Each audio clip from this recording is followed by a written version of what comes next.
Hey guys, tonight we're bundling up, metaphorically at least, and heading back to the rather chilly and decidedly unglamorous world of a medieval castle, specifically to experience firsthand why it truly deeply sucked to be a castle guard on a long, cold and mind-numbingly boring night. Forget any shining armor or heroic deeds you might have seen in fanciful tales. Picture instead drafty stone, questionable rations, and the constant nagging feeling that something, probably a rat or a nasty head cold, is about to get you.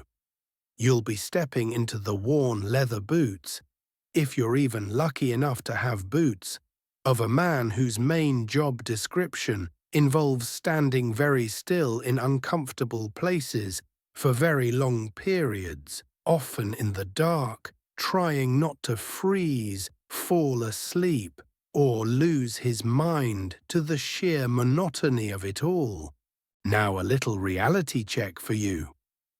Your chances of surviving this particular historical immersion without at least catching a Kalpnik egg, developing a deep-seated fear of pigeons, or simply dying of boredom, are, let's be honest, impressively slim.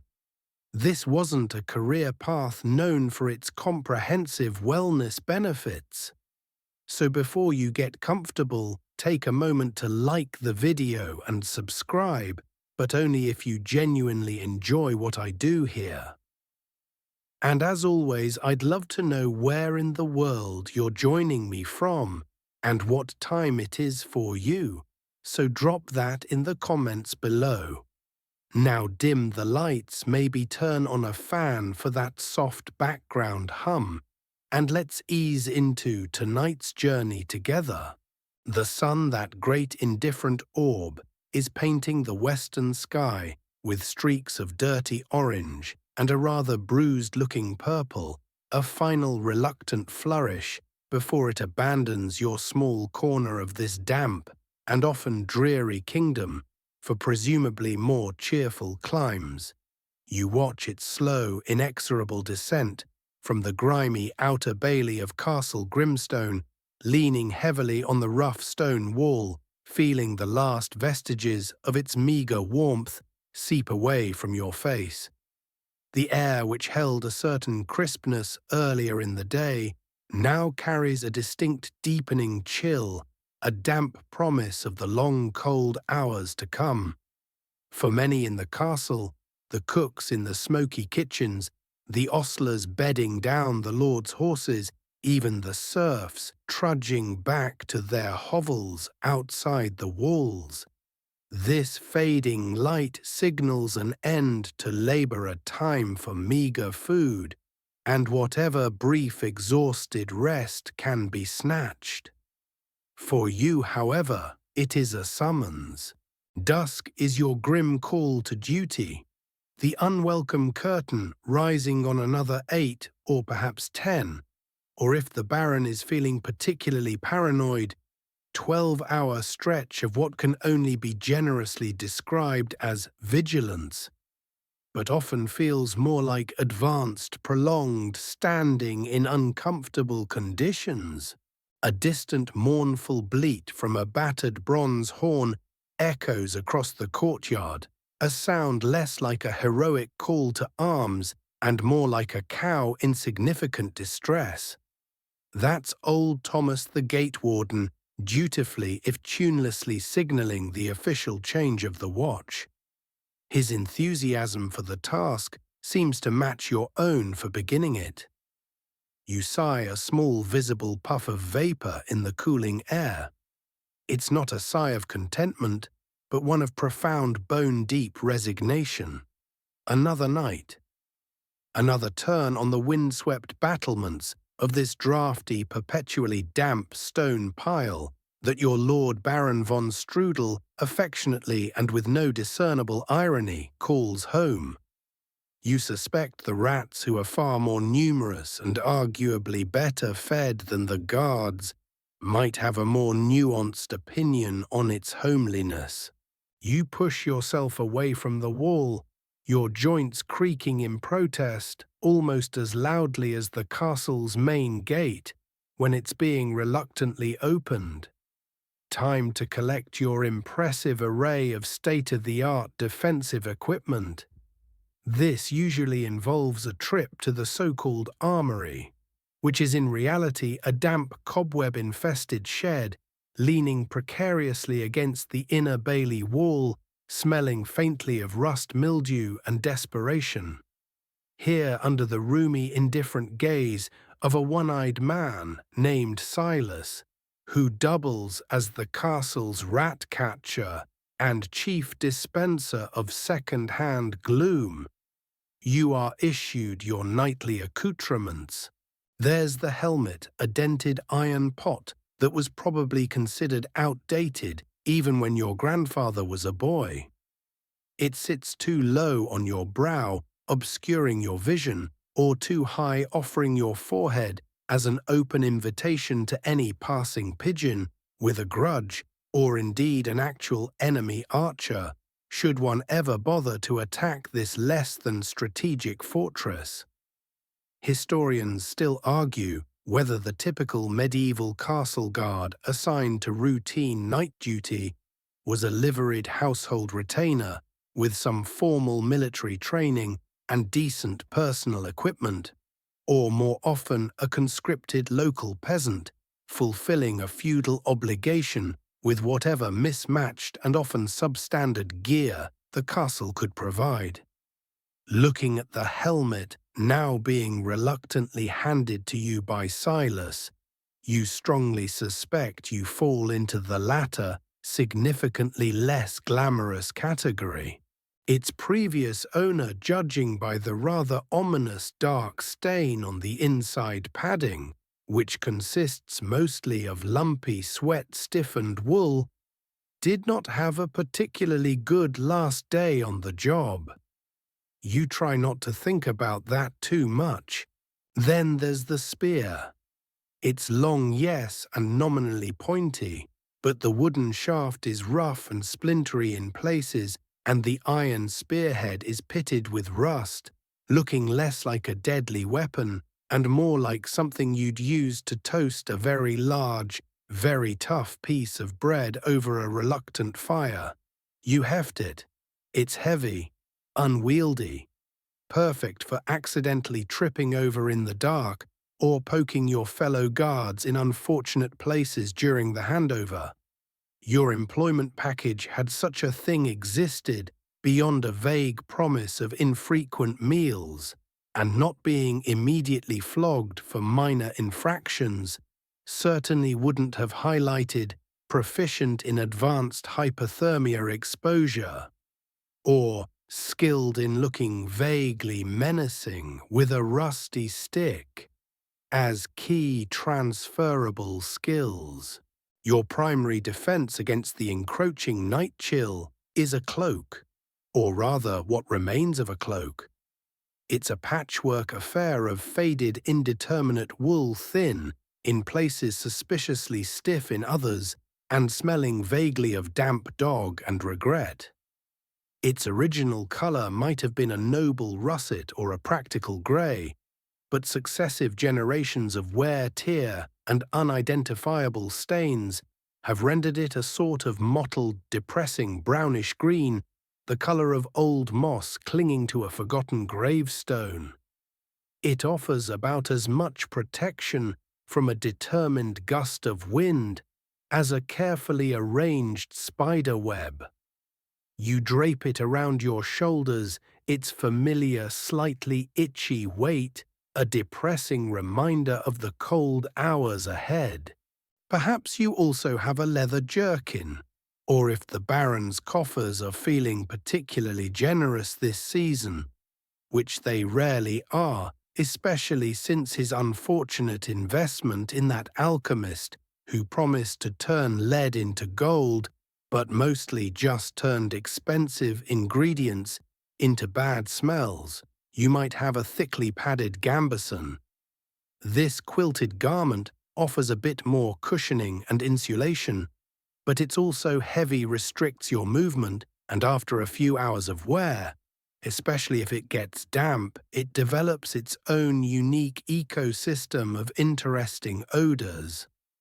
Tonight it's the thin, cracked leather jerkin, which does little more than prevent your tunic from flapping too obviously in the breeze.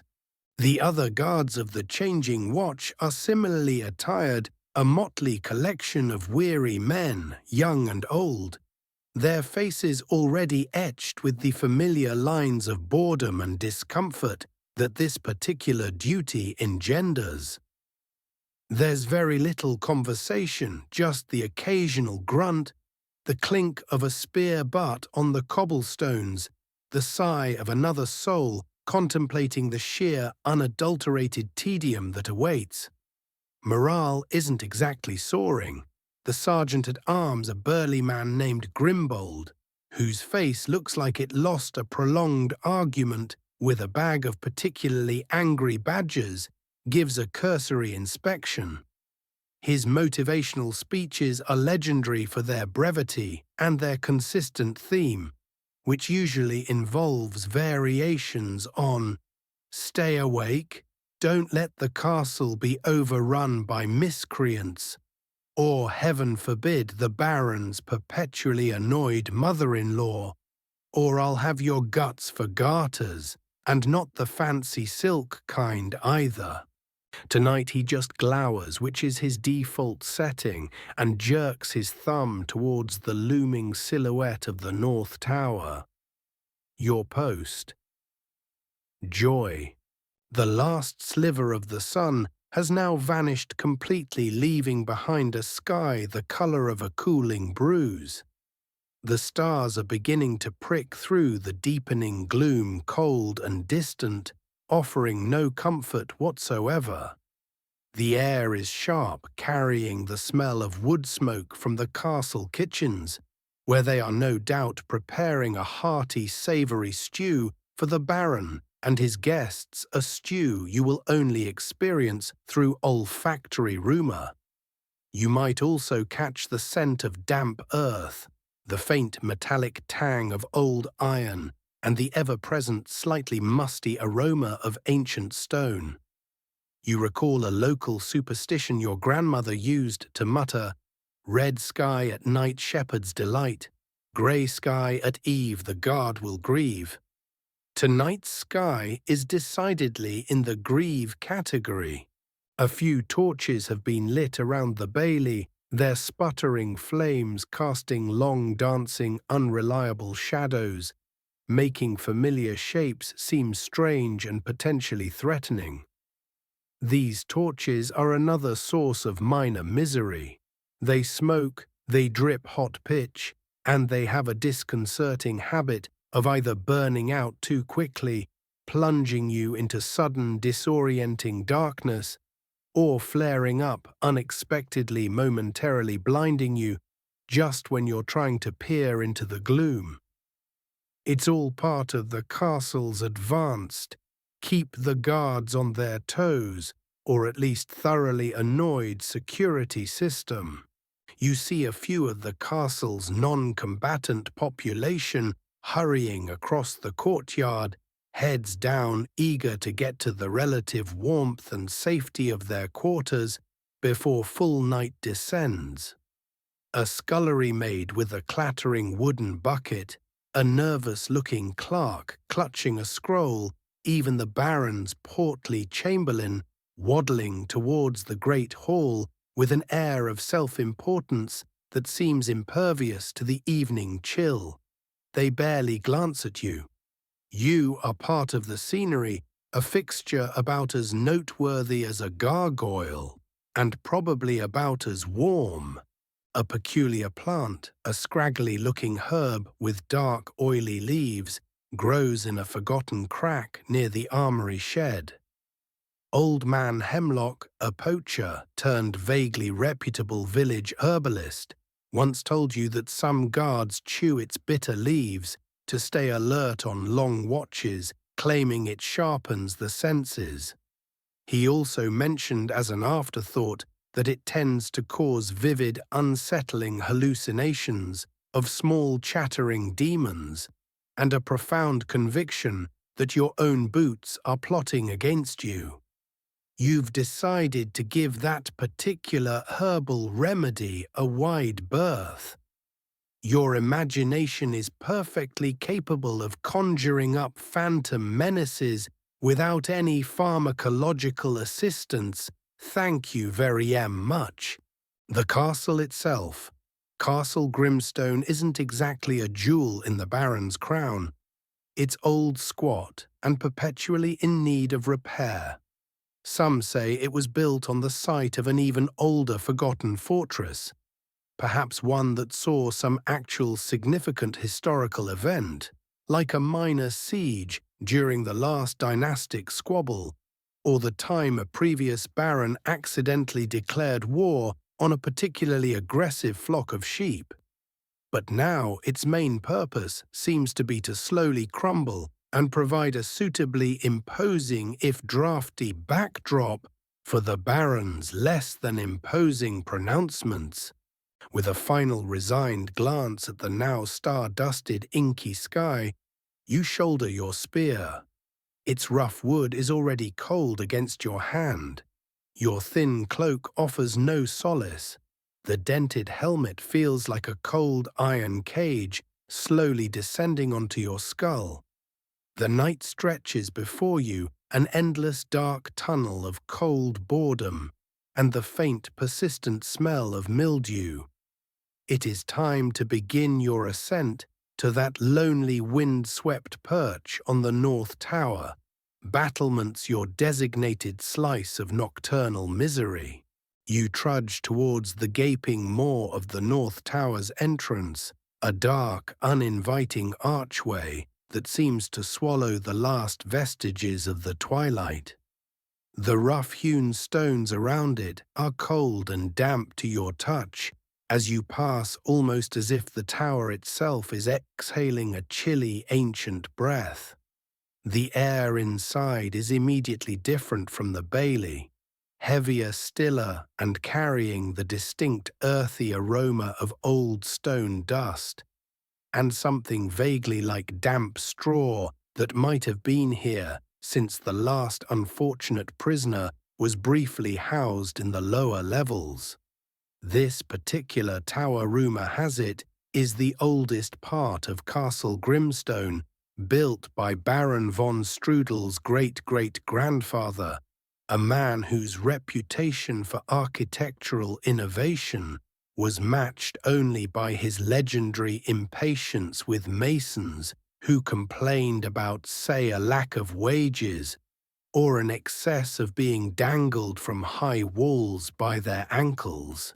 The quality of some of the stonework bears silent and somewhat uneven testament to his methods. The journey to your designated perch on the battlements begins not with a heroic stride, but with a weary, reluctant shuffle towards the foot of the infamous North Tower stairs. Infamous because they are a masterpiece of medieval discomfort, a tightly winding spiral of stone steps that seem specifically designed to induce dizziness, barked shins, and a profound sense of futility in anyone unfortunate enough to have to climb them regularly, especially while encumbered with a spear, a dented helmet, and the weight of a thoroughly miserable disposition.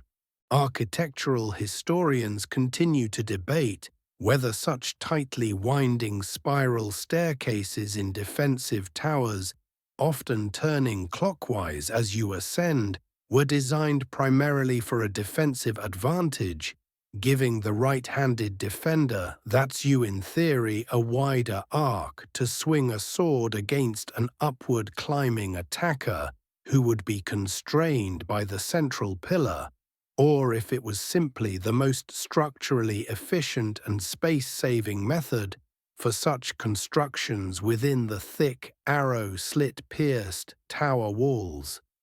Frankly, as you place your worn leather boot on the first cold, uneven step, you suspect the architect was probably just having a bit of a laugh at the expense of future generations of guards. This stairwell was clearly designed by someone who either hated human legs with a passion or owned a controlling interest in a medieval liniment company. The ascent is slow and laborious. Each step is worn smooth and slightly concave in the middle from centuries of shuffling feet, yet treacherously uneven at the edges. There is no handrail, only the cold curving stone of the outer wall on one side, and the equally cold, equally unforgiving stone of the central newel post on the other. You trail one hand along the outer wall for balance, its surface gritty and damp, occasionally punctuated by a protruding stone that seems perfectly placed to catch an unwary knuckle. The interior decorating scheme is best described as early dungeon chic, with a strong, almost overwhelming emphasis on cobwebs, accumulated grime, and a pervasive sense of existential dread. You briefly consider if professional stair climber in suboptimal lighting conditions, whilst carrying awkward pointy object, should be added to your CV if CVs were a thing which mercifully they are not. The only illumination comes from a single sputtering tallow rushlight wedged into a rusty iron sconce about halfway up. Assuming some thrifty soul remembered to light it, and assuming it hasn't already drowned in its own greasy emissions, or been extinguished by one of the many insidious drafts that swirl through this stone tube like resentful ghosts. Tonight it seems to be burning, just about casting long, grotesque, dancing shadows that writhe and stretch with every flicker, making the already oppressive space feel even more claustrophobic and vaguely menacing. Your own shadow elongated and distorted looms and sways before and behind you, a clumsy spectral companion on your miserable climb. The spear you carry is an awkward encumbrance here. Its length makes navigating the tight turns a constant exercise in avoiding a loud, embarrassing scrape against the stone, or worse, accidentally dislodging your helmet, which then clangs down the stairs like a dropped cooking pot, alerting everyone to your less than graceful progress. The air in the stairwell is cold, a damp, clinging chill that seems to emanate directly from the stones themselves.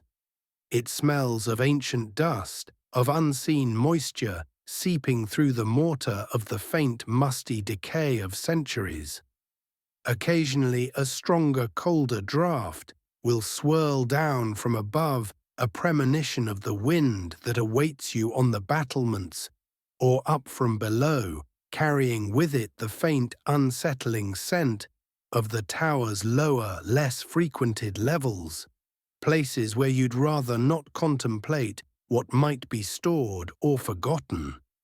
Each step upwards feels like a step further away from warmth, comfort, and sensible life choices, and a step closer to what you can only assume will be a particularly aggressive form of nocturnal misery. Your footsteps and the occasional tap or scrape of your spear echo unnaturally in the confined space, creating a small, lonely symphony of your ascent. Drip, drip, drip. That's the sound of water endlessly, patiently seeping through some unseen crack in the stonework, high above each droplet, landing with a soft, hollow plink on a step further down, a relentless, monotonous percussion accompanying your climb. You wonder if anyone has ever tried to collect that water. Probably not. It likely tastes strongly of stone and despair. You notice a peculiar type of dark green, almost black moss clinging tenaciously to the dampest crevices between the stones, thriving in the near-perpetual gloom. Old Man Hemlock, the village herbalist, with a penchant for slightly unnerving pronouncements, once claimed that this particular moss, if dried and powdered under a waning moon, could be used in a poultice to cure. Well, he never actually finished that sentence, just trailed off with a knowing and frankly quite creepy wink. You make a mental note to avoid touching the moss.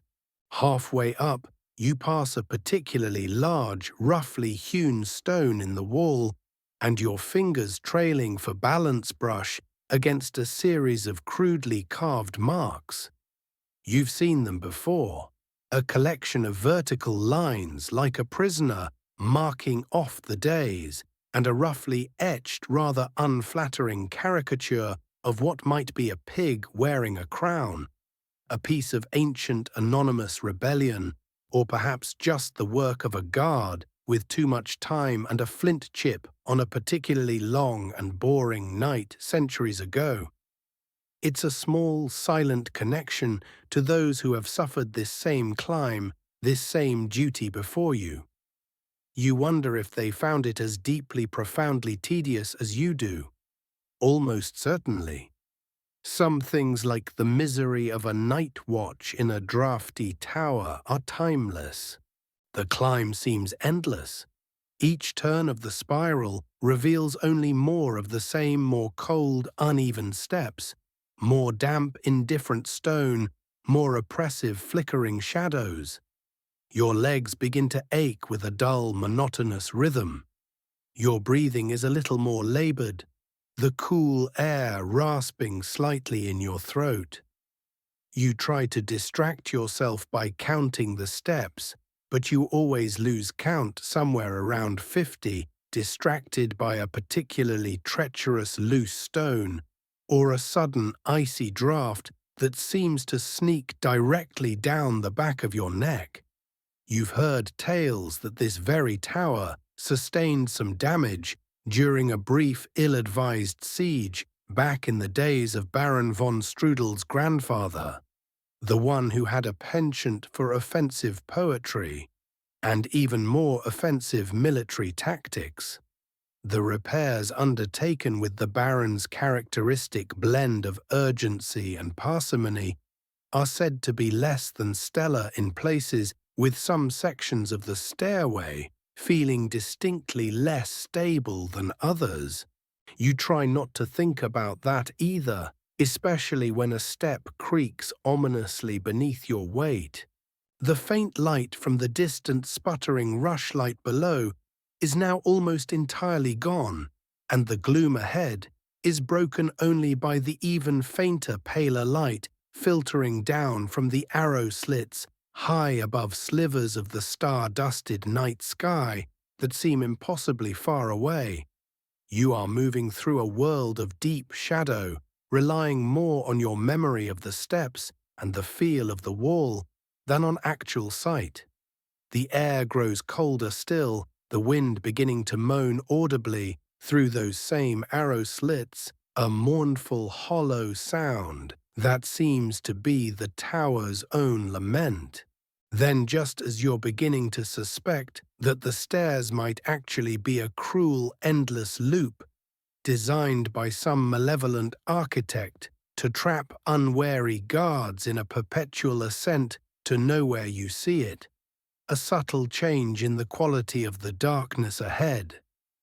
A slightly less impenetrable gloom, the suggestion of an opening. A few more steps, each one feeling heavier than the last, and you reach a heavy iron-studded wooden door, its surface scarred and ancient.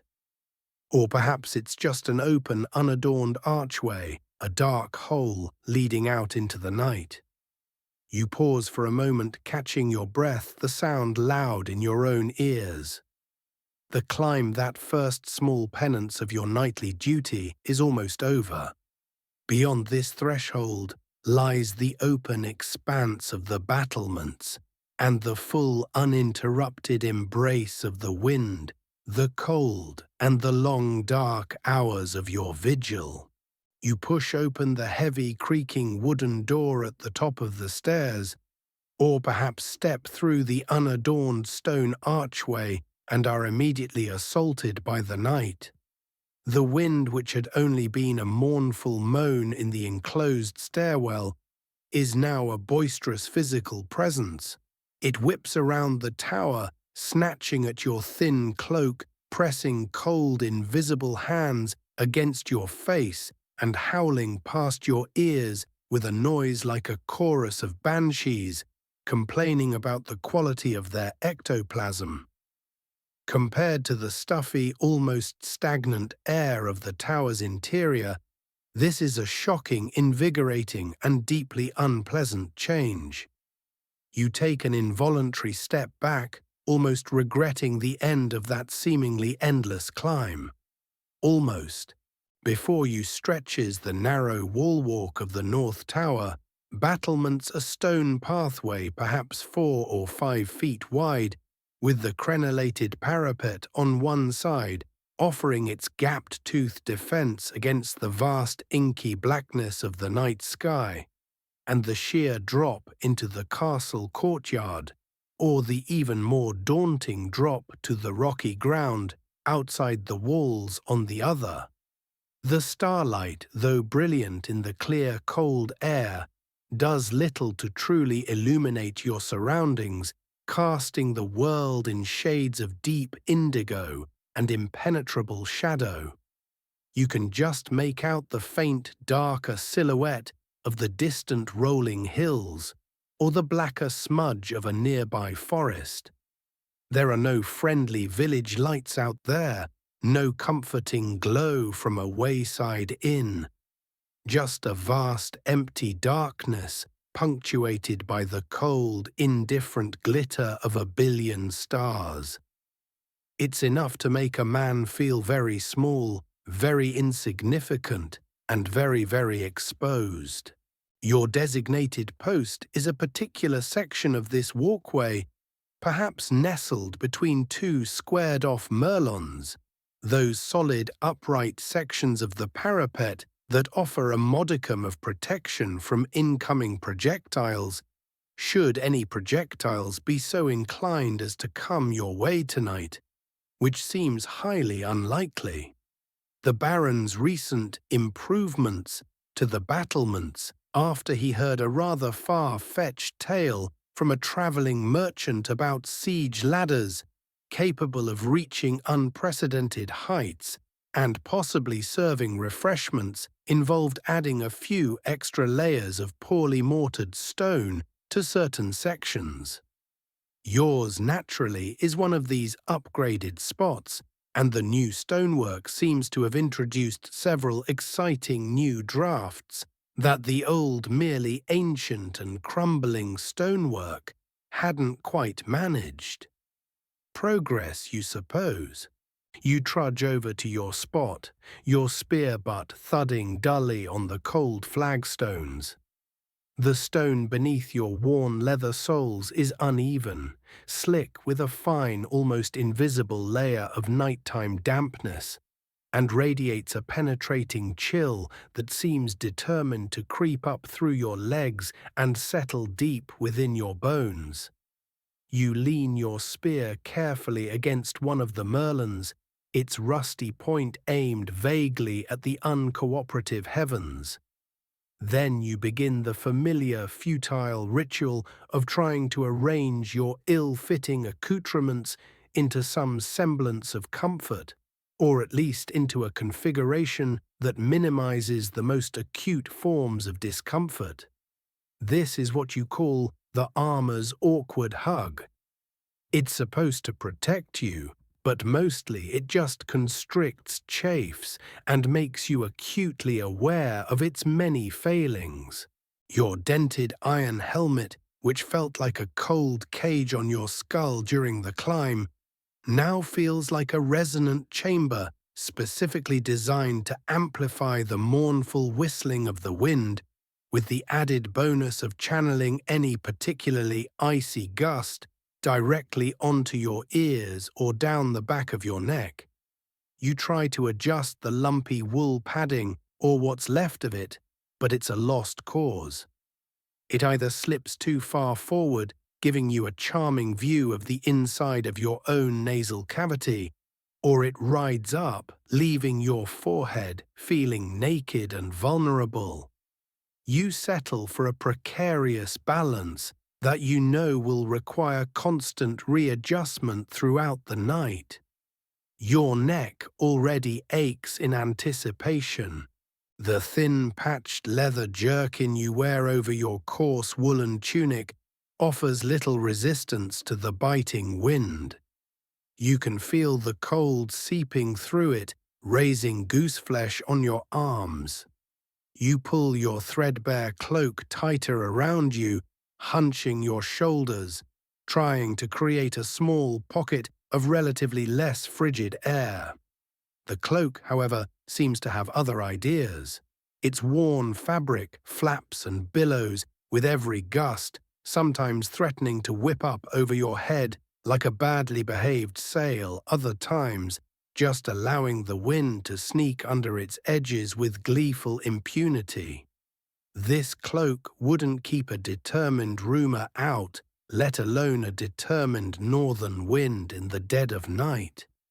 It is, you reflect, less a garment, and more a series of well-ventilated holes loosely held together by ancient resentful threads.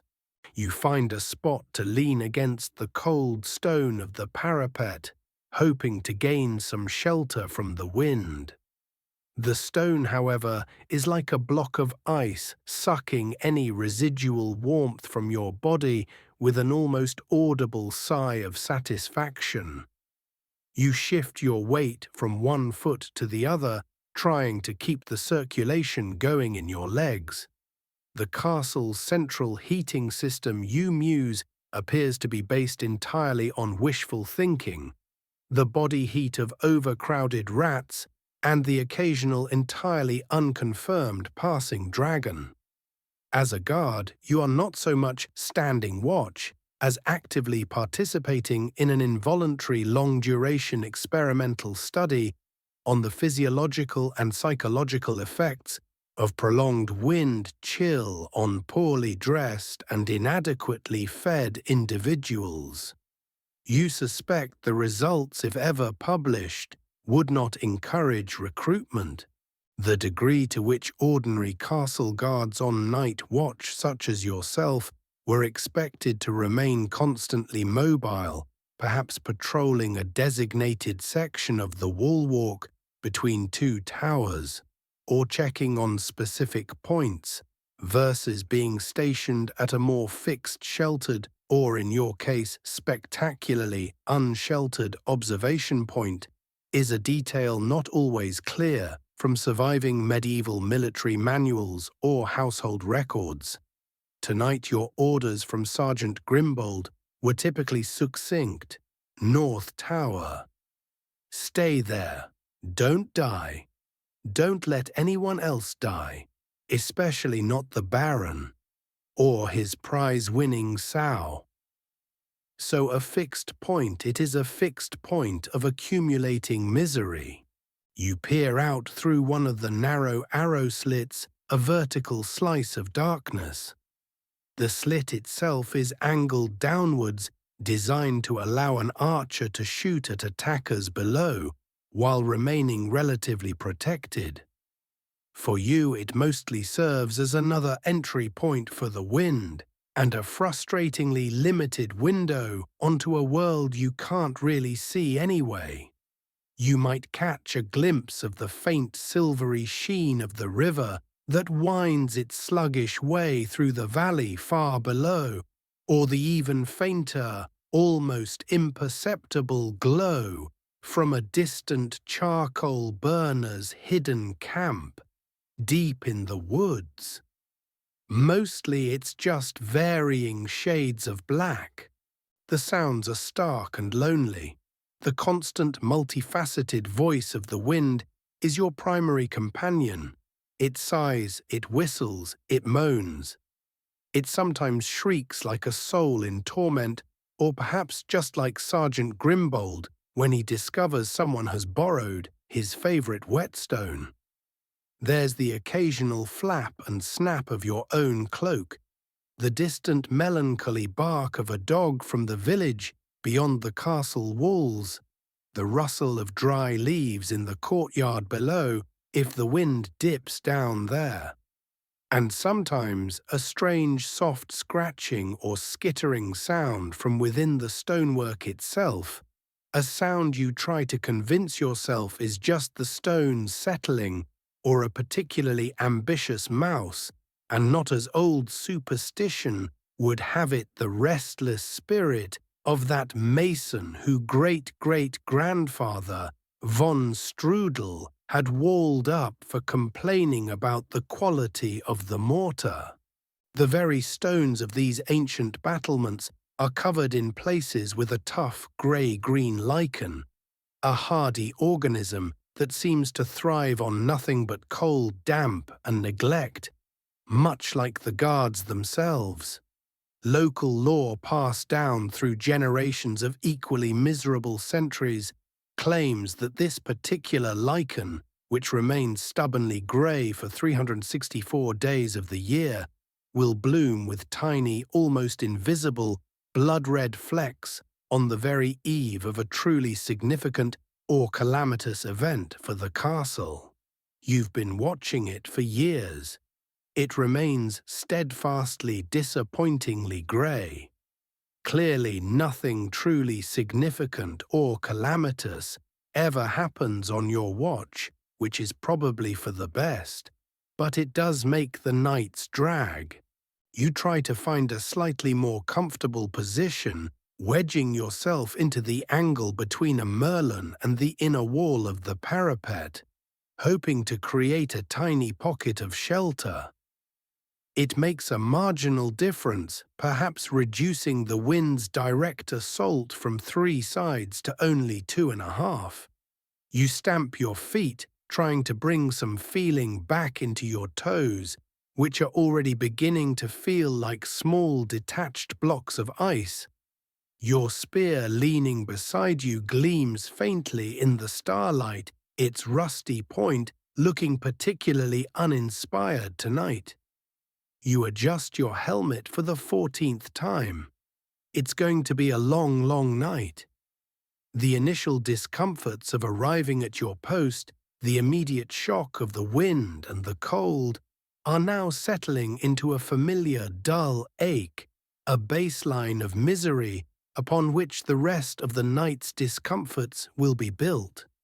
The deep, profound silence of the early night, broken only by the wind's lament, begins to truly envelop you. The wind continues its relentless assault on the North Tower, a shapeless, invisible bully with a seemingly personal vendetta against your already compromised comfort. It sighs through the crenellations with a sound like 1,000 mournful ghosts lamenting their lost laundry, then shifts to a sharper, keening whistle as it funnels through the narrow arrow slits, playing them like a badly tuned flute designed by a particularly malevolent demon. You huddle deeper into your threadbare cloak, a gesture that provides more psychological reassurance than actual warmth. The initial flurry of sensations upon reaching your exposed post, the shock of the cold, the panoramic darkness, the sheer bloody-mindedness of the wind, has now subsided into a dull, accepted reality. And with that acceptance comes the next stage of your nightly trial, the deep, profound, and almost palpable stillness of the early night. The castle which only an hour or 2 ago still echoed with the last vestiges of daytime activity.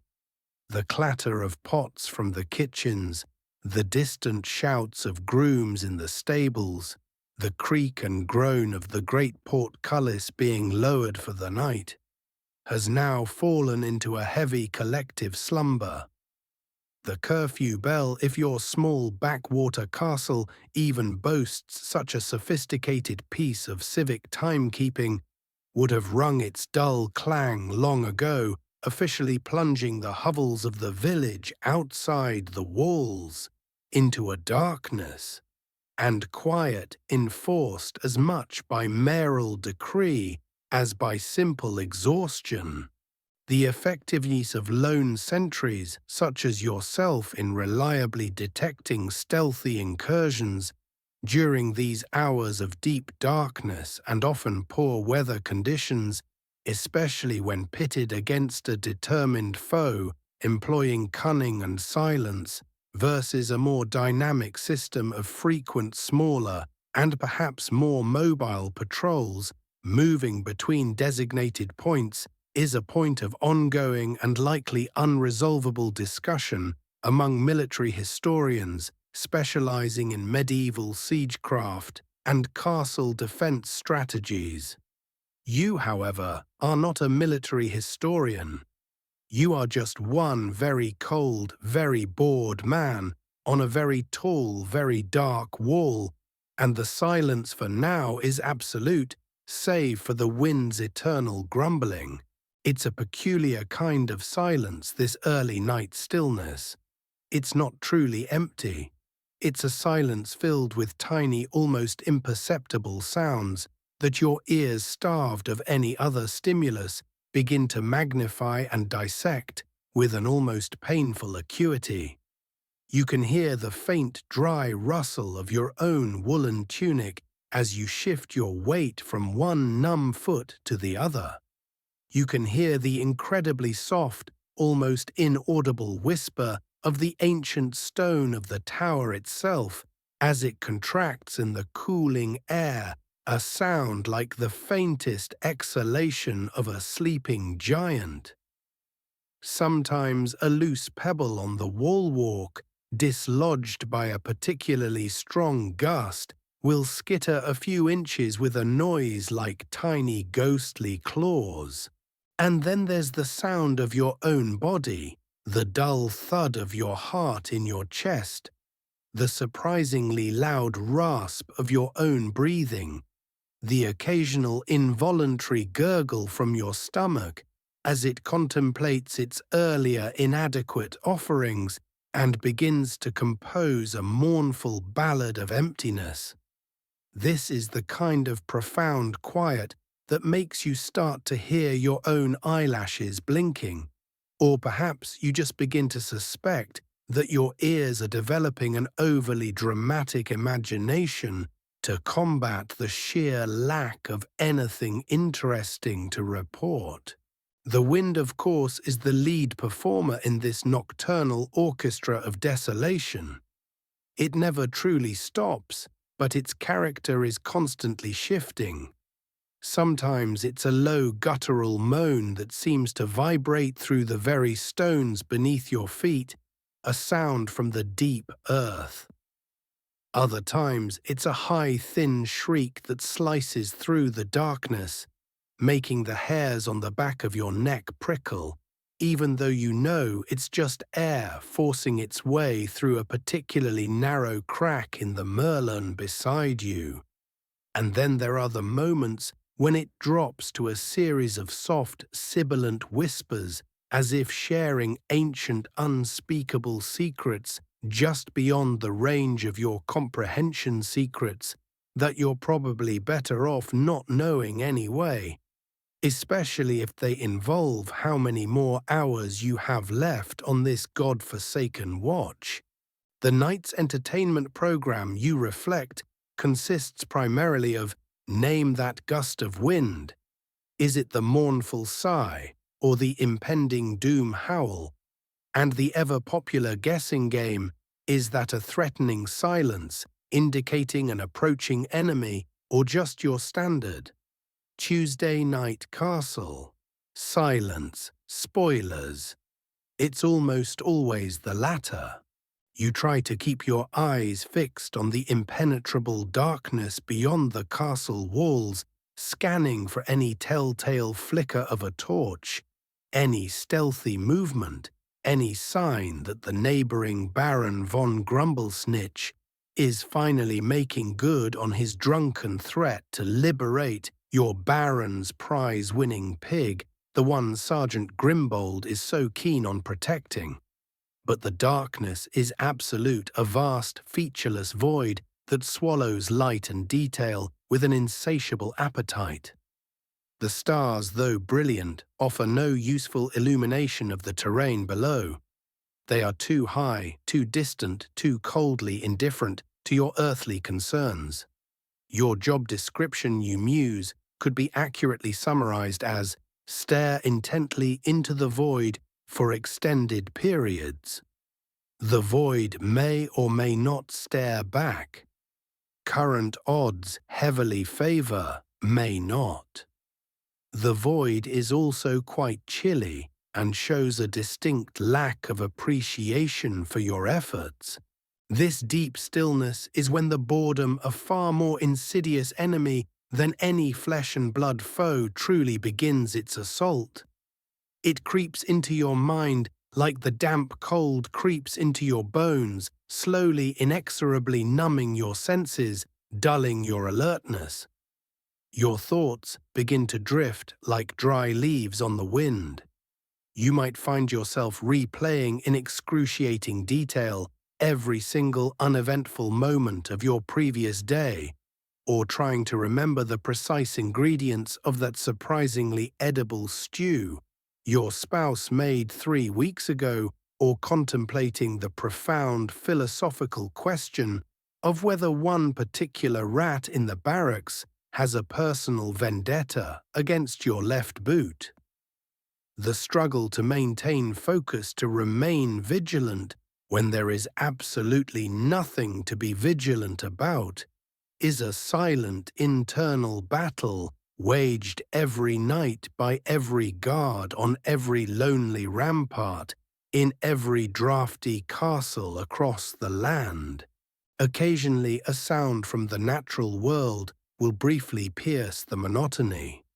The sudden sharp hoot of an owl from the dark woods that fringe the river valley, hoo hoo hoo. A sound that is both mournful and strangely comforting in its familiarity. Old Nan, the village wise woman, or busybody depending on your perspective, claims that if an owl hoots 3 times directly over the castle, it foretells a change in the weather, usually for the worse, which, given your current circumstances, probably means a delightful combination of freezing rain and a plague of particularly aggressive midges. Or perhaps you'll hear the distant yelping bark of a fox out on its nightly hunt, a wild, lonely sound that only emphasizes your own isolation. These small interruptions are almost welcome, a brief reminder that there is a world beyond these cold stones, a world that is currently and very sensibly asleep.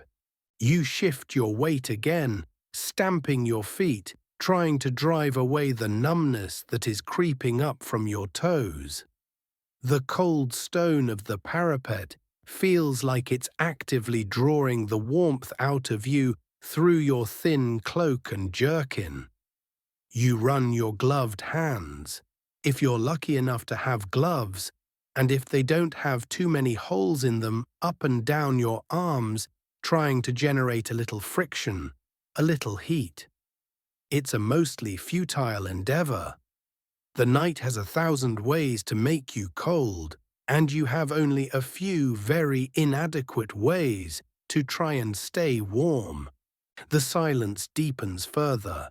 Even the wind seems to hold its breath for long drawn-out moments, leaving an almost ringing stillness in its wake. It is in these moments of profound quiet that your ears strain the hardest, picking up the almost imperceptible. The faint, dry rustle of a bat's wing as it flits unseen overhead. The tiny, almost inaudible click of a pebble settling further down the scree slope at the base of the castle walls.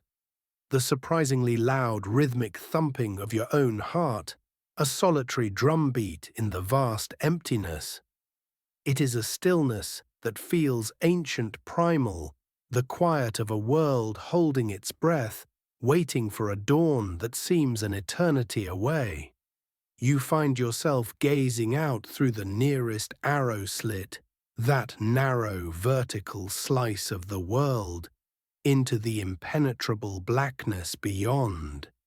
The feeling of isolation is immense, a heavy cloak woven from darkness, silence, and the cold indifference of the stars. You lean your chilled forehead against the even colder stone of the narrow arrow slit, that vertical slice of defensive architecture that offers more of a psychological barrier than a practical viewpoint on a night as dark as this. The stone is damp, almost greasy to the touch, and it seems to leach any residual warmth from your skin with a greedy, silent efficiency. The wind which howls and buffets along the main battlements funnels through this small opening with a concentrated, piercing whistle, a miniature tempest aimed directly at your eye and ear. It's like looking out at the world through the world's least interesting and most drafty keyhole. Your view, such as it is, consists of approximately 98% premium, organic, triple-filtered darkness, with the remaining 2% dedicated to the thrilling game of, is that a slightly less dark patch of nothing? Or am I just imagining things again? Your eyes, despite the long hours already spent in varying degrees of gloom, struggle to make sense of the impenetrable blackness that stretches out beyond the castle walls.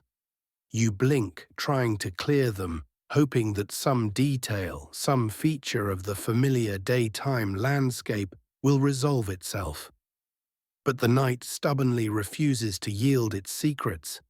There is no moon tonight, or if there is, it's hidden behind a thick shroud of unseen clouds, offering no silvery guidance, no gentle illumination.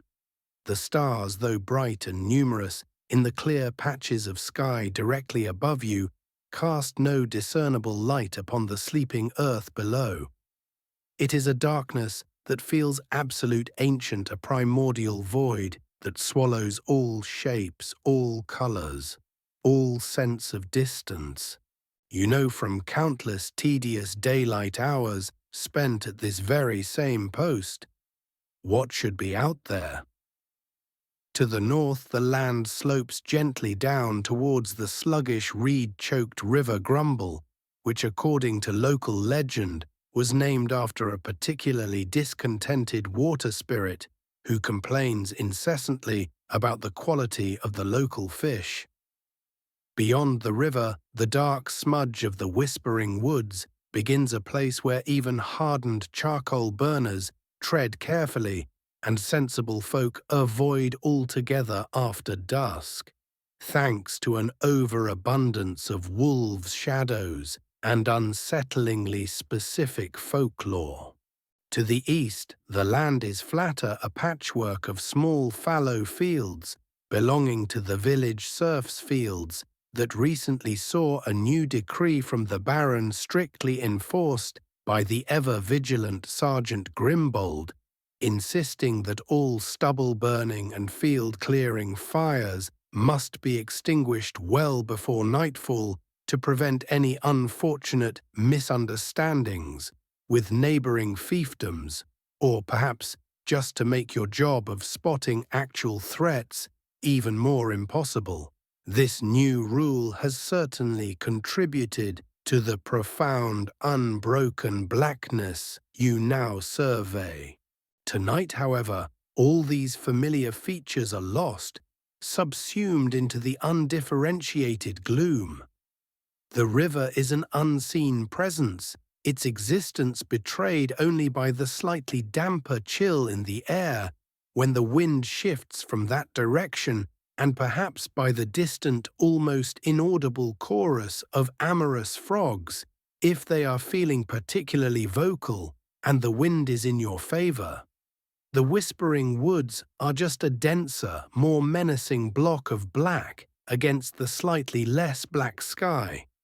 The fields are an empty canvas of nothingness. You're developing an intimate, if entirely one-sided relationship with this particular panorama of oblivion. You might even consider giving it a name. Bartholomew the Void, perhaps, or the great unseeable expanse of utter pointlessness. Whether these extremely narrow vertical arrow slits, a common defensive feature in many 13th and 14th century fortifications, such as this rather uninspired example, were truly effective for defensive archery against a mobile and often well-shielded attacker, or if their primary psychological impact was simply to make the defenders feel marginally more secure by offering minimal exposure, while simultaneously and severely limiting their own field of effective fire and observation, is a topic that continues to generate considerable and often quite heated discussion among castle historians and those experimental archaeologists who enjoy dressing up in ill-fitting armor and shooting arrows at things. From your current very cold and very bored perspective, you'd argue they are exceptionally good at channeling wind and offering a deeply unsatisfying view. Sometimes your tired eyes straining against the darkness begin to play tricks on you. A slightly more luminous patch of sky near the horizon might momentarily resolve itself into the faint glow of a distant sleeping village, only to dissolve back into formless starlight when you blink. The dark shape of a familiar oak tree at the edge of the castle's cleared perimeter might seem to sway or shift even when the wind is momentarily still, its branches resolving into grasping arms or menacing silhouettes. These are just phantoms of perception, born of darkness fatigue, and an imagination that is desperately seeking any form of stimulus, however unsettling. You know this, but a small primal part of your brain, the part that still remembers when the world was full of real monsters hiding just beyond the firelight, occasionally whispers, "But what if it isn't just a tree this time?" You tell that part of your brain to be quiet and go back to contemplating the existential nature of cold feet. You try to use the stars to gauge the passage of time, a small cold comfort in the vast expanse of the night. You can pick out the Great Plough, or as some of the older villagers call it, the celestial ladle, as it wheels slowly around the North Star, that one fixed point in the turning heavens. Its position tells you roughly how many more hours of this delightful nocturnal excursion you have yet to endure. According to its current stately progress, the answer is still far too many. There's a local legend attached to a small, almost invisible cluster of stars that is just now clearing the battlements to your left.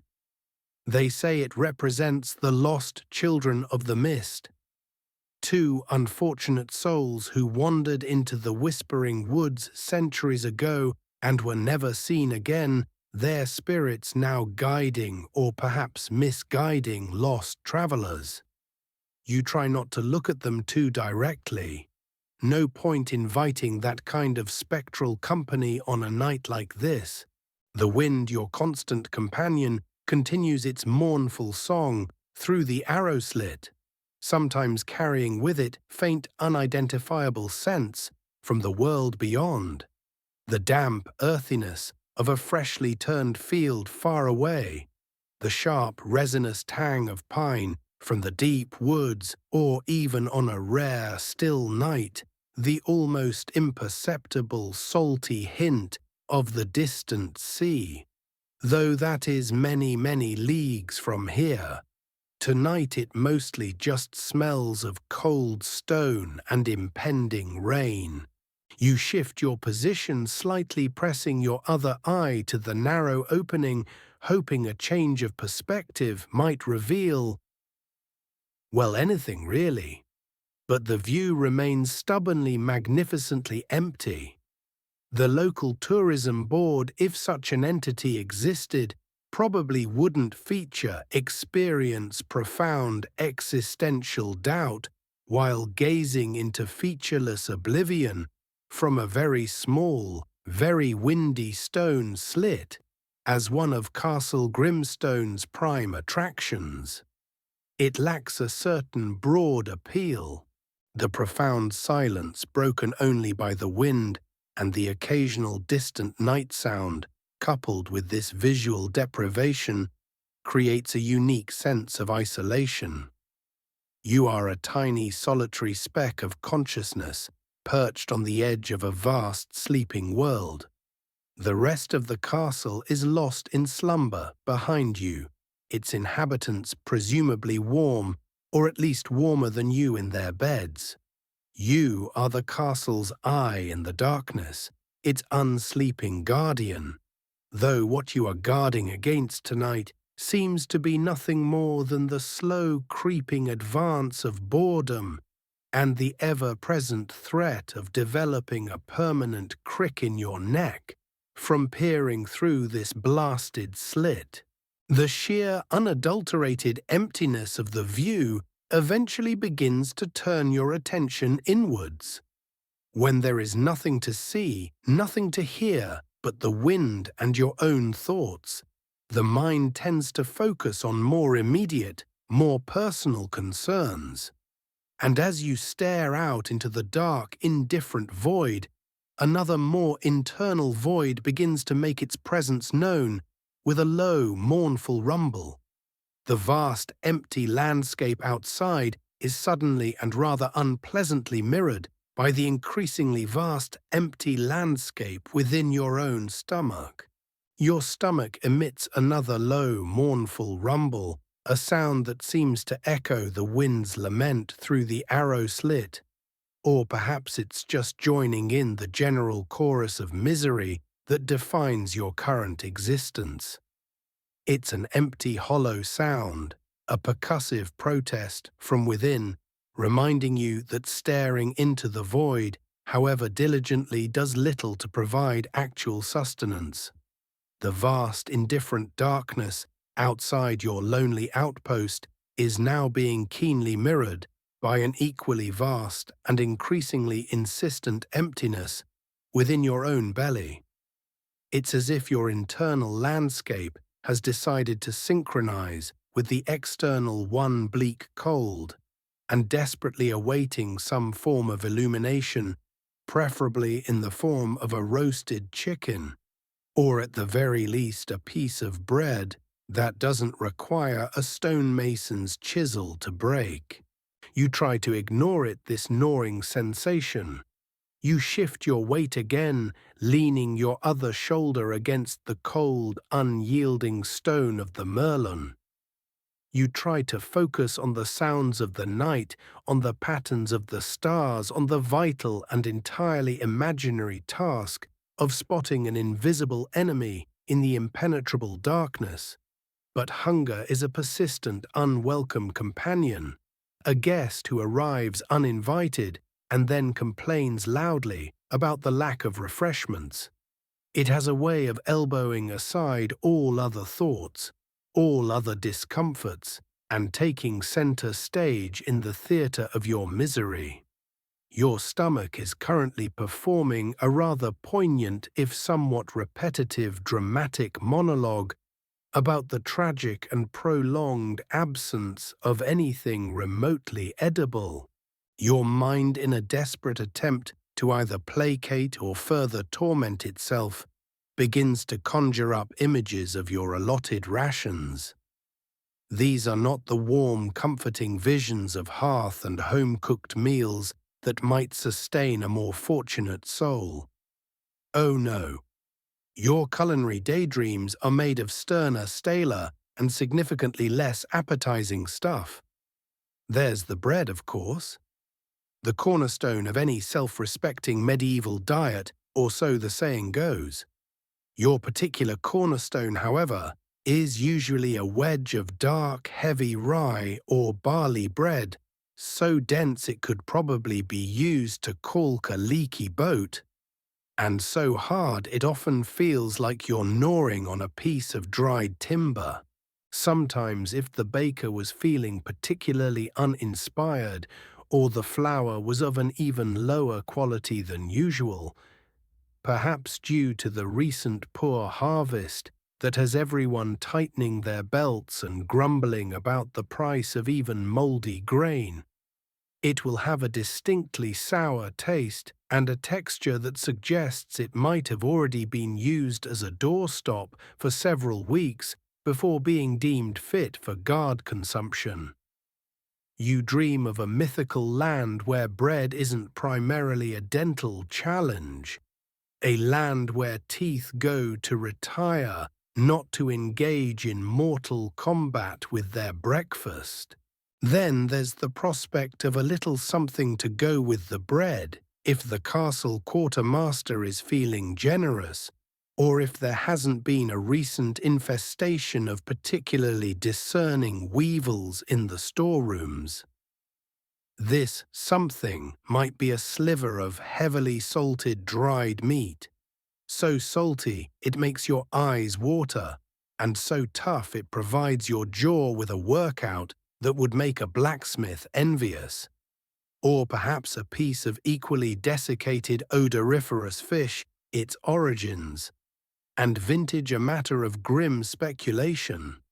The castle's catering philosophy, you've long suspected, leans heavily towards if it doesn't actively try to wriggle off the trencher and escape back to its ancestral swamp, and if it can be preserved through the liberal application of enough salt to mummify a small pharaoh, it's probably fine for the guards. Sometimes, especially on truly bleak and unpromising nights, your entire ration might consist of a thin, watery pottage, a kind of medieval gruel made from whatever odds and ends were deemed unsuitable for the baron's table. Wilted greens, a few shriveled peas, perhaps a mysterious piece of gristle that defies easy identification.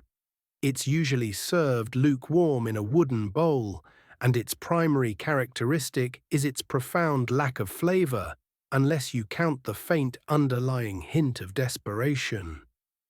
It's the sort of meal that doesn't so much satisfy hunger as merely confuse it into a temporary state of bewildered silence. The typical caloric intake and nutritional quality of a medieval castle guard's daily diet, especially for those on less prestigious and more exposed duties, like the night watch or during periods of general scarcity, or heaven forbid an actual siege, is a subject of ongoing research and sometimes rather depressing discovery by archaeologists sifting through the contents of ancient castle kitchens and refuse pits, as well as by historians meticulously interpreting surviving household provision accounts and manorial records. Suffice it to say, it probably wasn't a diet that would feature prominently in any modern wellness brochures. You are essentially fueled by disappointment and the occasional surprisingly resilient biscuit beetle. You try a common guard's trick for dealing with the rock-hard bread, should you actually have some on your person, which you usually don't until the end of your watch, or if some charitable soul has left a forgotten crust near your post. The trick involves either soaking it in water until it achieves the consistency of a damp sponge, or if you are truly fortunate and have access to some of the thin, sour ale that sometimes passes for drink, soaking it in, that which at least adds a vaguely alcoholic if still unappetizing flavor. Some even risk trying to toast it very briefly over the flickering flame of a tallow lamp, a practice strictly forbidden by Sergeant Grimbold due to the obvious fire hazard and the fact that it makes the guard tower smell faintly of burnt despair, which he claims is his own signature scent, and he doesn't appreciate the competition. You remember old Watt, who used to stand watch on the West Tower before he retired, due to a sudden and terminal disagreement with a flight of stairs in the dark. Watt used to swear by a particular method of supplementing his rations. He claimed that by leaving a small, carefully baited snare made of horsehair near certain crevices in the battlements, he could occasionally catch a very small, very unwary bird, or possibly a large protein-rich beetle. You never saw any evidence of his success, and given Watt's general level of competence, you suspect his diet consisted mostly of anticipation and whatever crumbs the rats left behind. Still, the thought of such illicit and probably highly unsanitary foraging provides a brief, if unhelpful, mental distraction from the current symphony of your digestive tract. There's a local saying usually trotted out by well-fed individuals in positions of authority that a hungry guard is an alert guard. You fundamentally disagree with this assessment. A hungry guard in your extensive personal experience is a miserable guard. A distracted guard, a guard who is far more likely to be fantasizing about a roasted pigeon than diligently scanning the horizon for non-existent enemies. A hungry guard is a guard whose primary focus is on the gnawing emptiness in their gut. An emptiness that the cold wind seems to find and exploit with particular relish. The memory of the smells wafting from the castle kitchens earlier this evening returns to taunt you. The rich, savory aroma of the Baron's stew, perhaps laced with precious spices like pepper or ginger, brought by some adventurous trader. The warm, yeasty promise of freshly baked manchet bread, a bread so soft and white it seems like a mythical substance compared to your own dark, gritty rations. You try to push these thoughts away. They are not helpful. They are in fact actively unhelpful, serving only to highlight the chasm between the Baron's well-fed comfort and your own current state of chilled, hollow-bellied vigilance. On the upside, you suppose the sheer, unadulterated awfulness of the typical guard's rations probably acts as a significant deterrent to any potential enemies considering a siege. They'd take one look at your larder and decide to try their luck with a more culinarily advanced feudal lord. The emptiness in your stomach seems to make the cold more intense, the wind more biting. Your body lacking sufficient fuel to stoke its internal furnace feels less able to combat the encroaching chill. Each gust of wind that buffets your thin cloak seems to penetrate deeper, to find those vulnerable spots with greater ease. The stone beneath your feet feels colder, the iron of your helmet more oppressive. It's a vicious cycle. The cold makes you hungrier, and the hunger makes you colder. You shift your spear from one numb hand to the other, its rusty point a dull gleam in the faint starlight, and try to think of anything, absolutely anything, other than the profound echoing void within. The wind, as if sensing your internal preoccupation with the gnawing emptiness in your belly, decides that now would be an excellent time to redouble its efforts to remind you that hunger is but one of the many delightful discomforts available on this exclusive, all-inclusive night watch experience. It howls around the stone merlons with a renewed, almost spiteful vigor, like a hungry wolf circling a particularly unappetizing and well-armored sheep. You are that sheep, and your fleece in the form of your threadbare cloak and patched leather jerkin is proving to be a woefully inadequate defense against its icy teeth. This wind isn't just whistling Dixie, as they might say in a land far away and a time far, far in the future. It's performing a full-blown off-key opera, a Wagnerian epic about how much it personally enjoys your escalating suffering, with a chorus of particularly enthusiastic drafts providing the backing vocals. It is a cunning adversary, this wind. It seems to possess an almost sentient ability to find every single chink in your meager armor, every tiny gap in your clothing, every minuscule weakness in your resolve to not just curl up in a ball and weep. The ill-fitting iron pot you call a helmet, which already provides a charming echo chamber for the wind's larger pronouncements, now also acts as a sophisticated wind scoop, directing targeted jets of frigid air onto your scalp, down the back of your neck, and into your ears with a precision that would be admirable if it weren't so utterly miserable.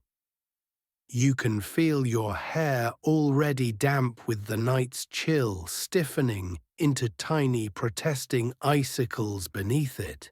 Your cloak, that brave but ultimately doomed patchwork of ancient wool billows, and snaps around you like a flag of surrender.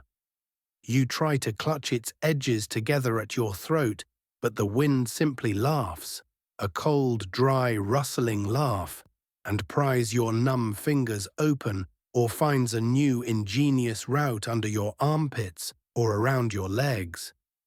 The extent to which medieval clothing, even the quilted and padded akitons or gambesons, sometimes worn by more fortunate soldiers or those expecting actual combat, offered genuine long-term thermal insulation against prolonged exposure to damp conditions and penetrating wind, particularly for stationary sentries on exposed stone battlements.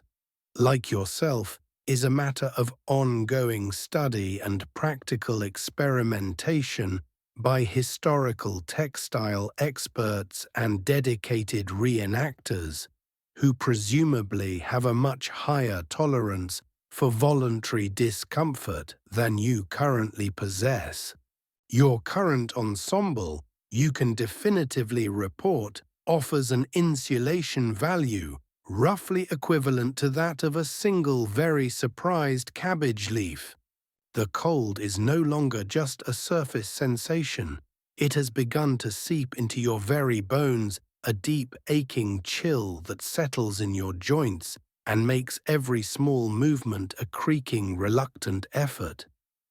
Your fingers, even if you had gloves, would by now be stiff and clumsy, barely able to maintain a firm grip on the rough, splintery shaft of your spear. As it is, your bare knuckles are a raw, chafed red, where they are exposed to the wind, and the tips of your fingers feel like small detached pebbles, numb and unresponsive. You try flexing them, clenching and unclenching your fists, but it's a losing battle against the creeping, insidious numbness. You're pretty sure your internal organs are currently holding an emergency council, debating the merits of staging a coordinated protest and migrating south for the winter, possibly individually. Your teeth have begun to chatter a small involuntary machine gun rhythm that you try to suppress by clenching your jaw, but it only makes your neck muscles ache even more. You remember old stories about the Great Frost of '78 or some such equally memorable and miserable year, a winter so severe that the ink froze in the monastery's scriptorium and the baron's prize-winning hunting hounds had to wear tiny custom-made woolen booties. The current night doesn't feel quite that apocalyptic, not yet, but it's certainly making a spirited attempt in that direction. The very construction of Castle Grimstone, with its thick stone walls designed more for repelling siege engines than for retaining warmth, and its arrow slits that serve as perfect miniature wind tunnels, seems to be an architectural ode to draftiness. The castle's original architect clearly subscribed to the "if it's not actively trying to induce a lung infection in its occupants, it's not a proper defensive structure" school of design. You try to find some small measure of relief by pressing yourself even tighter into the angle of the parapet, attempting to use the stone merlon as a windbreak. But the stone itself is a vast reservoir of cold, radiating a chill that seems to pass straight through your layers of inadequate clothing and into your very marrow. It's like leaning against a block of ancient, unforgiving ice. You can feel the rough texture of its surface through your cloak, the individual bumps and ridges of the weathered rock.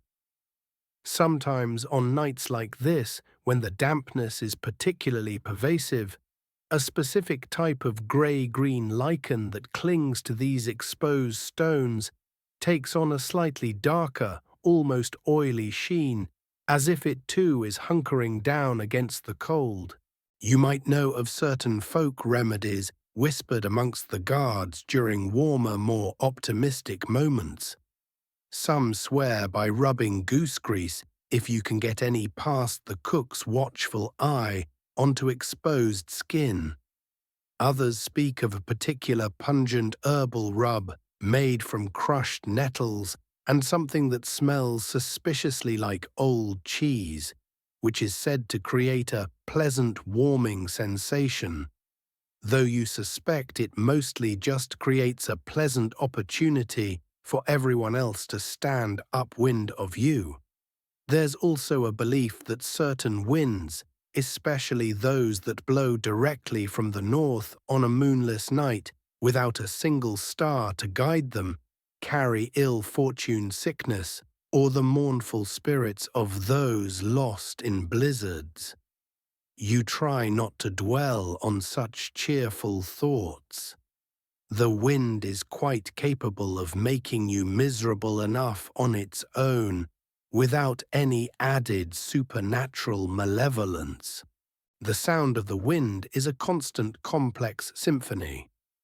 It's not just a single note, but a whole orchestra of sighs, whistles, moans, and occasional percussive thumps as it slams against a loose shutter somewhere in the castle below, or rattles the rusted iron hinges of a seldom-used postern gate. You start to develop a very personal relationship with several distinct drafts that have made your particular section of the battlements their home. There's the one that comes up from beneath the ill-fitting flagstone at your feet, specializing in chilling your ankles. There's another that corkscrews neatly around the edge of the merlon and delivers a precision blast to your left ear. And then there's the big boisterous one that seems to come from all directions at once, intent on stealing your cloak and possibly your soul. Your nose has begun to run a thin, cold trickle that you have to keep wiping away with the back of your already stiff and equally cold hand, as handkerchiefs are a luxury reserved for people who don't spend their nights freezing on castle walls. Your eyes are also beginning to water, partly from the cold, partly from the constant irritation of the wind.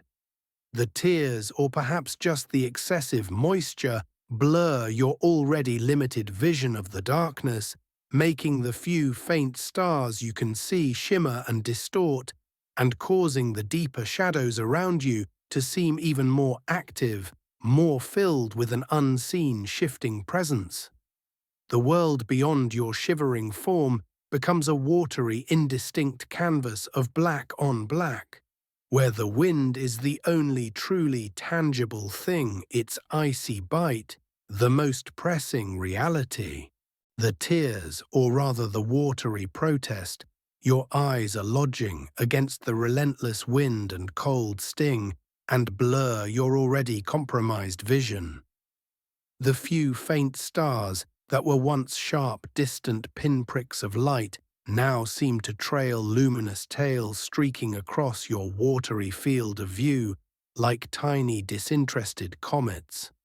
The vast canvas of the night, which was already a study in impenetrable black, now swims with an added layer of indistinctness, a frustrating shimmering haze that makes the simple act of looking an exercise in futility and vague nausea. You blink hard, trying to clear the moisture rubbing at your eyes with the back of a cold, stiffened hand, but it only seems to smudge the world further, replacing sharp-edged nothingness with a blurry, wobbling version of the same. It is in this state of compromised sight, heightened senses and creeping fatigue that the shadows truly begin their nightly revels. The darkness itself is not uniform. There are deeper pools of blackness in the lee of the merlons, slightly less Stygian patches where the faint starlight diffuses more openly, and the long attenuated forms, cast by the battlements themselves, stretch and distort, with the slightest shift in your perspective or the merest flicker of an imagined light. These shadows are not static. They writhe and creep. They lengthen and contract. They detach themselves from the solid objects that birth them and embark on solo careers as things that might be something else entirely. Your eyes are currently offering a special unsolicited buy one ordinary shadow, get three potentially menacing phantoms absolutely free deal. And it's a promotion you could happily do without. A gnarled, stunted hawthorn bush clinging precariously to life on the rocky slope just outside the castle wall.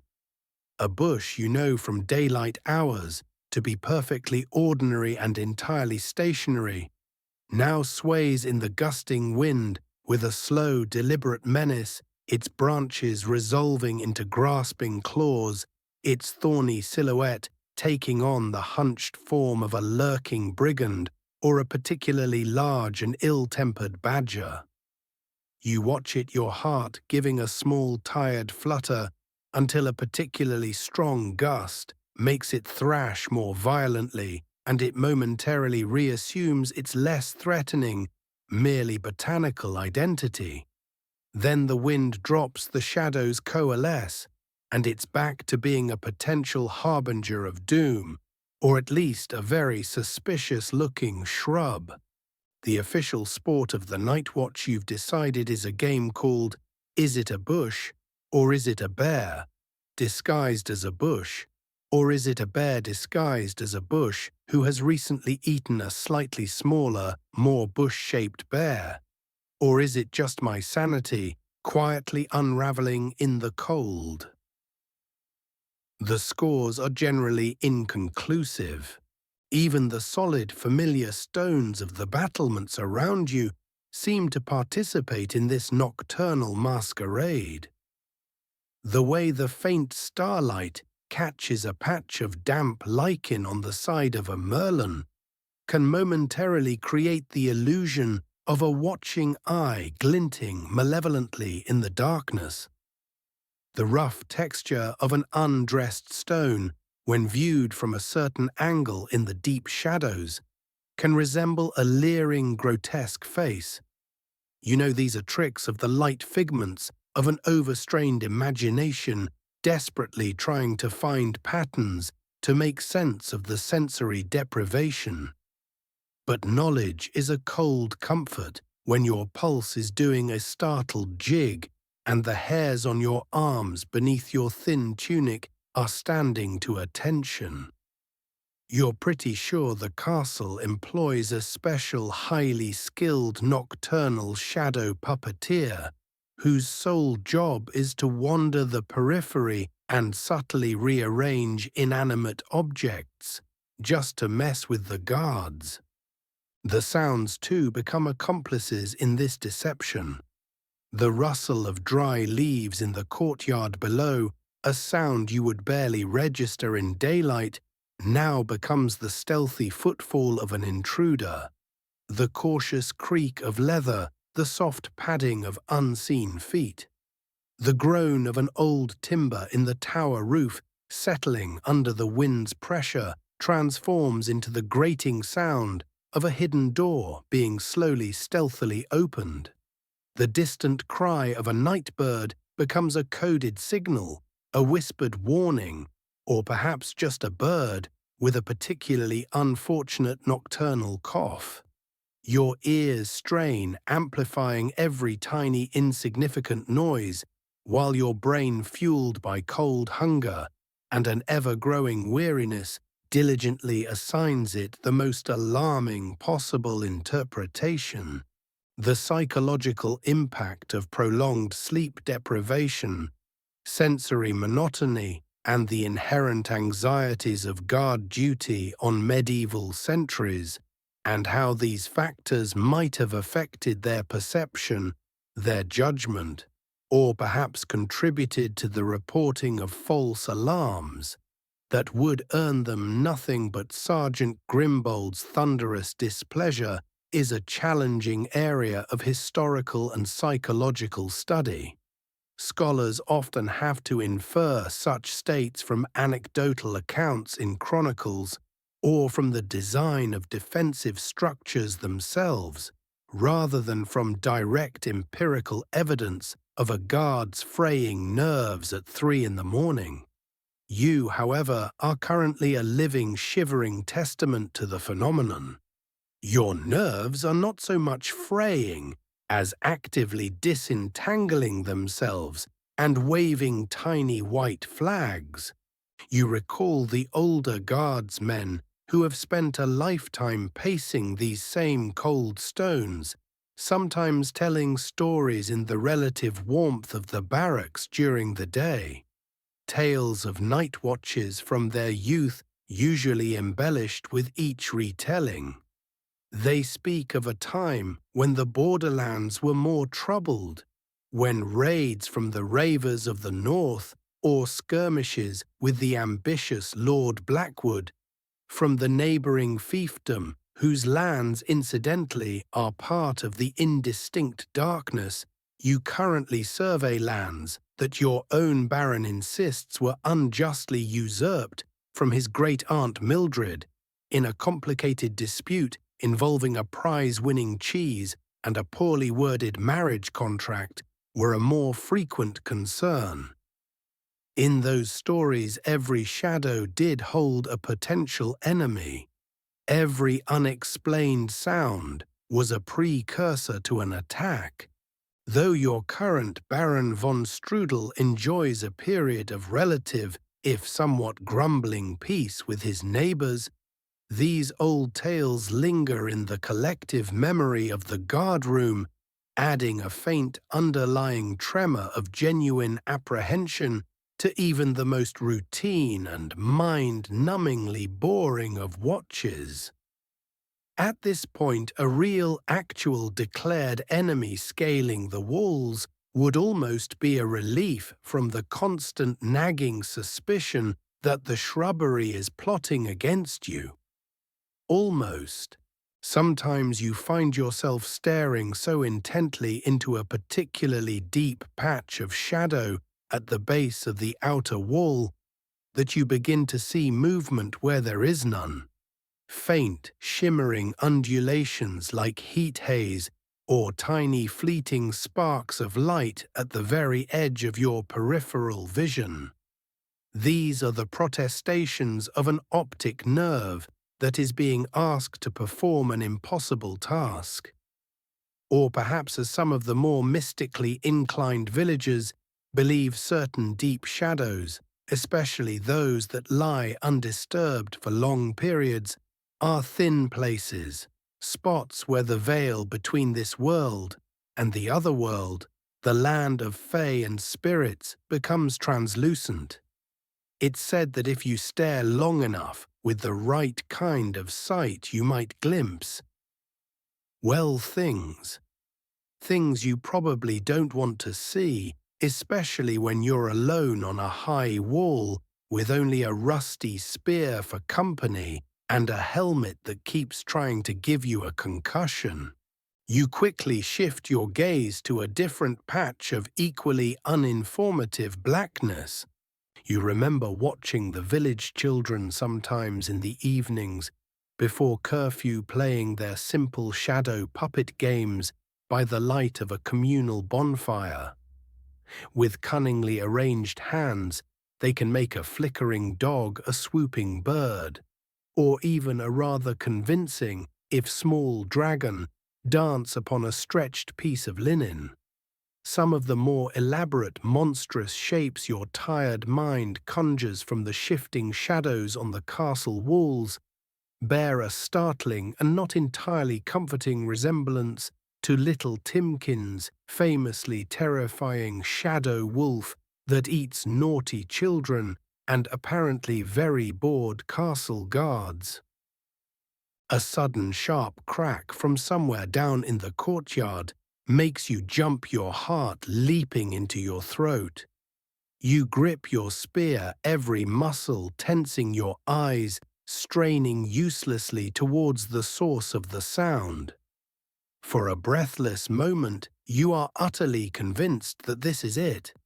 The attack, the intrusion, the dramatic event that will finally break the monotony, probably in a very unpleasant and final way for you. Then, after an eternity that lasts about 3 seconds, you hear the distinctive, disgruntled snort of one of the Baron's pigs, which has probably just kicked over a loose bucket in its sty. You let out your breath in a shaky, silent exhalation, feeling a mixture of relief and profound, almost comical anticlimax. The pig settles down. The silence returns deeper now, and your heart slowly resumes its normal, weary thumping. The shadows dance on unconcerned, their deceptive ballet continuing under the cold, uncaring stars, and your watery eyes continue their futile attempt to find meaning in their fluid, frustrating forms. You sag against the cold stone of the parapet, the adrenaline from the pig-induced false alarm slowly ebbing away, leaving behind an even deeper residue of weariness and a faint lingering taste of anticlimax in your mouth. The silence of the night reasserts itself, thick and heavy, broken only by the incessant mournful sighing of the wind and the now rather sheepish thumping of your own heart as it gradually returns to its usual bored rhythm. The shadows settle back into their familiar, vaguely menacing shapes, and your watery eyes resume their thankless task of trying to find anything of interest in the overwhelming blackness. It is at this precise moment when your guard is metaphorically and perhaps literally a little down that you hear it. It's not a loud sound, not at first. Just a faint dry scratching, a tiny furtive rustle coming from somewhere nearby, very close to your feet. It's different from the wind's broad chorus or the distant natural sounds of the night. This is small, sharp, and undeniably alive. You freeze, every sense suddenly on high alert again, though this time it's less a jolt of fear and more a weary, resigned prickle of annoyance. You know that sound. You've heard it 1,000 times before in the barracks, in the dubious-smelling corners of the mess hall, and yes, even up here, on these supposedly lofty and windswept battlements. You slowly lower your gaze, peering into the deep shadows around the base of the merlon, where your spear is leaning. For a moment you see nothing but the familiar rough, uneven flagstones. Then a flicker of movement. A small dark shape detaches itself from an even darker crevice where two ill-fitting stones meet, and with a series of quick, jerky scuttles, it emerges into a patch of slightly less impenetrable gloom where a sliver of starlight manages to penetrate. Ah yes, your nightly companion has arrived right on schedule. It's a rat. Not just any rat, mind you. This one appears to be a particularly bold and well-fed specimen, sleek and dark, its long naked tail trailing behind it like a forgotten piece of string. Its beady little eyes, like two tiny polished obsidian chips, glint momentarily as they catch some faint stray reflection of starlight. It pauses its whiskers, twitching furiously, testing the air, its whole body, a study in nervous, opportunistic energy. It seems utterly unconcerned by your presence, which either speaks volumes about its audacity, or more depressingly, about your own current level of intimidating martial presence, which you suspect is hovering somewhere around that of a damp, discarded dishcloth. You consider very briefly giving your spear a menacing rattle, or perhaps stamping your foot, but the effort seems disproportionate to the likely outcome, which would probably involve the rat giving you a bored look before continuing on its important nocturnal business. The castle's unofficial welcoming committee for the graveyard shift, you reflect, armed with impressively sharp incisors and a distinct and unapologetic lack of table manners. The true extent of rodent populations within most medieval castles and their subsequent impact on vital food stores, general hygiene, and even the potential for the insidious spread of disease is a topic that historians and archaeologists find challenging to quantify with absolute precision from historical records alone. However, contemporary accounts, filled with complaints about infestations, along with archaeological findings such as gnawed animal bones, damaged wooden structures, and telltale droppings in castle larders and middens, certainly suggest that it was a significant, unwelcome, and remarkably persistent feature of medieval urban domestic and indeed fortified life.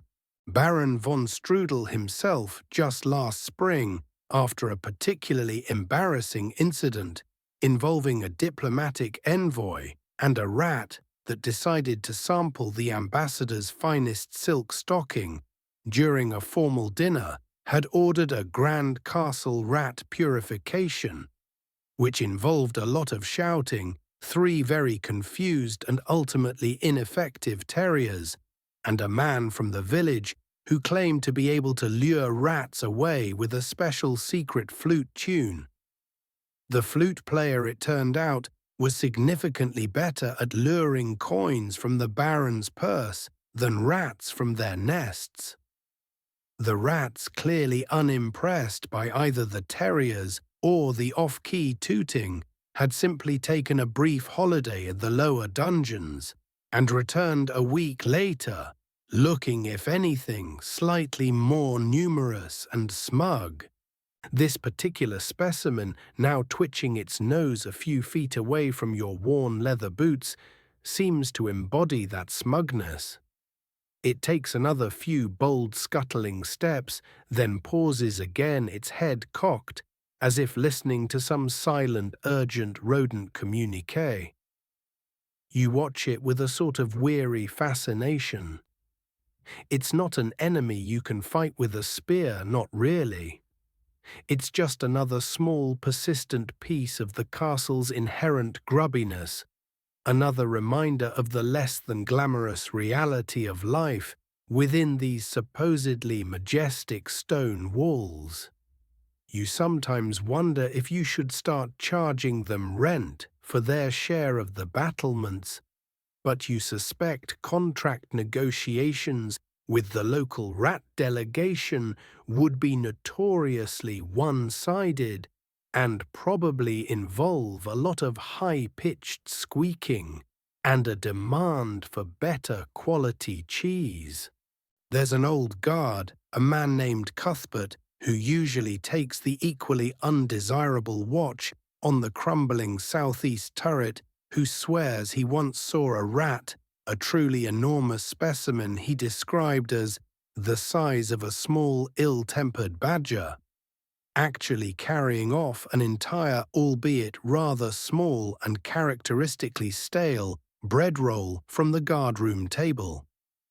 According to Cuthbert's dramatic and possibly slightly ale-enhanced account, this Herculean rat dragged its prize with immense effort up 3 flights of narrow stone stairs, presumably to share with its no doubt impressed family. You've always taken Cuthbert's tales with a substantial pinch of salt. The man also claims to have had a lengthy conversation with a talking raven about the likely outcome of the next local archery contest. But watching this current visitor's audacious demeanor, you're beginning to think Cuthbert might not have been exaggerating quite as much as you'd previously assumed. Your current nocturnal guest, having apparently decided that you pose no immediate threat, an assessment that is frankly insultingly accurate, now resumes its journey. It scurries along the base of the parapet, its tiny claws making an almost inaudible scratching sound on the cold stone, a sound that nevertheless seems to drill directly into your already frayed nerves. It disappears for a moment into the deep shadow of an embrasure, then reappears, perhaps having investigated a loose stone or a promising-looking crack for any stray crumbs or edible refuse. Finding none, or perhaps just moving on to a more promising foraging location, it continues its brisk, business-like trot along the wall walk, its long tail whipping behind it. It seems to know this territory intimately, every nook, every cranny, every loose flagstone that might offer a temporary hiding place or a route to some hidden bounty. You are merely a temporary, mildly inconvenient obstacle in its nightly rounds. You let out a slow breath you didn't realize you'd been holding. It's just a rat. A large, rather bold and undeniably unhygienic rat, but still just a rat. It's not a shadowy assassin, not a river from the north, not even one of the Baron's more terrifyingly unpredictable prize-winning sows on an unauthorized nocturnal stroll. In the grand scheme of things that could go wrong on a night watch, a rat is fairly low on the list of actual threats, though fairly high on the list of things that make your skin crawl and add to the general ambience of medieval squalor. The rat, having completed its inspection of your immediate vicinity and apparently found it lacking in both edible delights and significant peril, now gives a final dismissive flick of its tail and vanishes into a dark gap between the parapet and the walkway, probably heading for the richer pickings near the kitchens or the granary. You are alone once more, if you ever truly are in a place as ancient and as thoroughly inhabited by unseen life as Castle Grimstone. The encounter has left you feeling vaguely grimy, a little more aware of the castle's less savory inhabitants and no less cold or hungry. The wind, which seemed to pause momentarily during the rat's brief cameo, now returns with a sigh, carrying a new, unwelcome dampness on its breath, a subtle shift in the air that speaks of something more than just cold. That new dampness you detected on the wind's breath, the subtle shift in the air after the rat's bold departure, was not just your imagination playing tricks in the cold. It was a harbinger, a quiet announcement from the brooding star-dusted sky. You feel the first one land on your exposed cheek, a single surprisingly cold droplet of water. You almost dismiss it as a stray bit of moisture carried on a particularly vigorous gust, or perhaps a tear finally escaping the wind's relentless irritation of your eye. But then another lands, and another soft, hesitant plops against the worn leather of your jerkin, a tiny, almost inaudible patter on the dented surface of your iron helmet. The stars, which were already faint and distant, begin to blur, then to disappear one by one behind an advancing, invisible veil of moisture. The night, it seems, has decided that cold hunger, boredom, and existential dread were simply not a sufficiently comprehensive menu of miseries, and is now adding a thorough soaking to the evening's delights. The drizzle begins in earnest, not a dramatic crashing thunderstorm, but something far more insidious, far more demoralizing, a cold, persistent seeping rain. It's the kind of rain that doesn't announce itself with great fanfare, but arrives like an unwelcome, uninvited relative who plans to stay for a very, very long time, and who has a particular talent for making everything feel just a little bit damper, a little bit grayer, and a little bit more hopeless.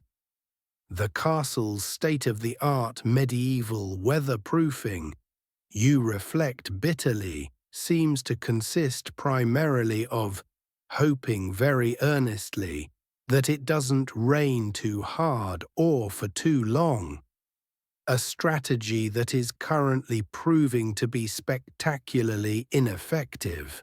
At first, the droplets are fine, almost a mist carried on the ever-present wind, so that they seem to attack you from all directions at once.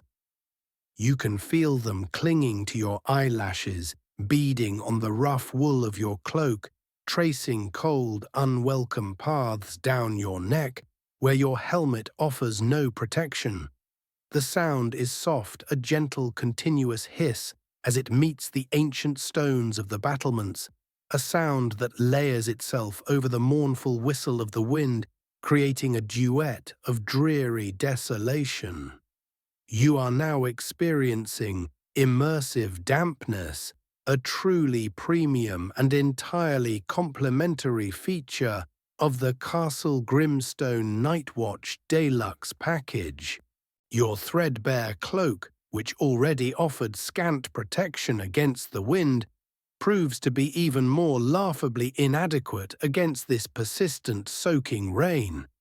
The actual effectiveness of typical medieval outerwear such as these woolen cloaks, or even slightly better quality leather jerkins, even if they were occasionally and rather optimistically treated with some rudimentary waterproofing agent, like lanolin from sheep's wool or various boiled oils, in repelling persistent soaking rain for the extended periods a guard might endure, and the subsequent impact of this dampness on a soldier's physical health, their core body temperature, and their overall combat readiness, or even just their ability to stay awake, is a subject that practical archaeology and dedicated historical reenactment groups continue to explore, often with predictably rather damp and shivery conclusions.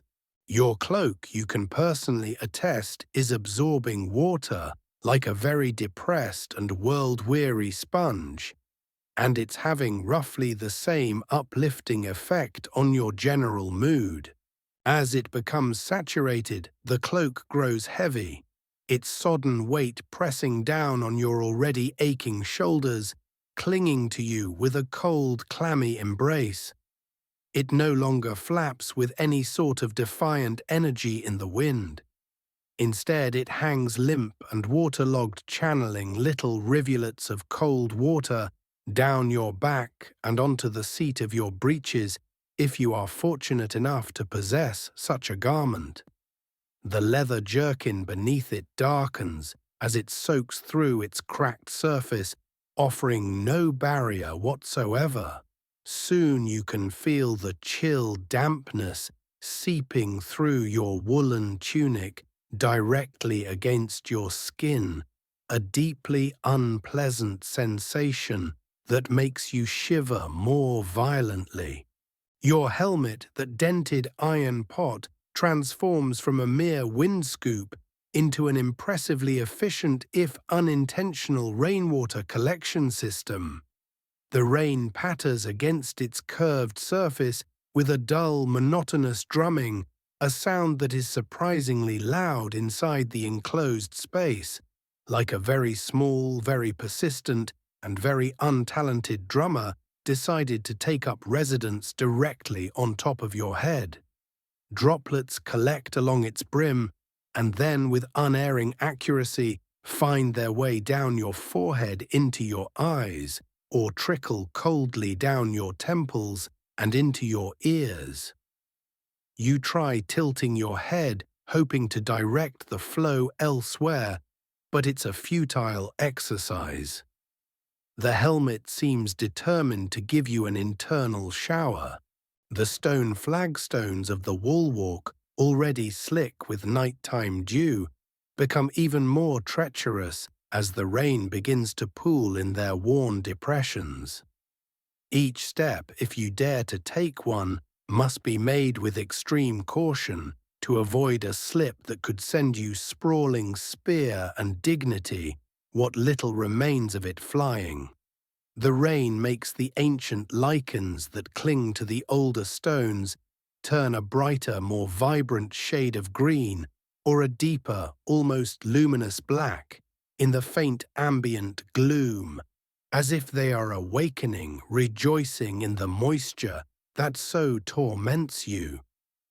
It's nice that someone or something is enjoying the weather. The view from your arrow slit, already a study in profound blackness, is now further obscured by the curtain of falling rain. The distant, unseen landscape is entirely lost, and even the faint light from any stars that might have been struggling to pierce the cloud cover is extinguished. You are enclosed in a small, wet, cold, and increasingly miserable world, bounded by the dripping stone of your parapet and the relentless whispering descent of the rain. The only visual entertainment now is watching the raindrops themselves as they catch the faintest light, appearing as tiny fleeting silver streaks against the oppressive darkness. The smells of the night change too. The dry, dusty scent of ancient stone is replaced by the sharp, clean aroma of wet rock and damp earth. Your woolen cloak, as it becomes thoroughly soaked, begins to emit its own unique and rather pungent odor, a smell reminiscent of a damp sheep that has been stored for too long in a forgotten cellar. It's not a perfume that's likely to become popular at the Baron's court, or indeed anywhere else. You remember an old saying your grandmother used to repeat, a piece of village weather wisdom: "Night rain on a new moon, the sorrow will pass soon. Night rain when stars are few, the sorrow will soak right through." Given the current distinct lack of both moon and stars, and the way the dampness is currently making a determined effort to fuse your tunic to your very soul, you suspect this particular sorrow is aiming for a deep and thorough soaking. At least the rat, you think, with a sudden, bitter amusement, had the good sense to find a dry crevice somewhere.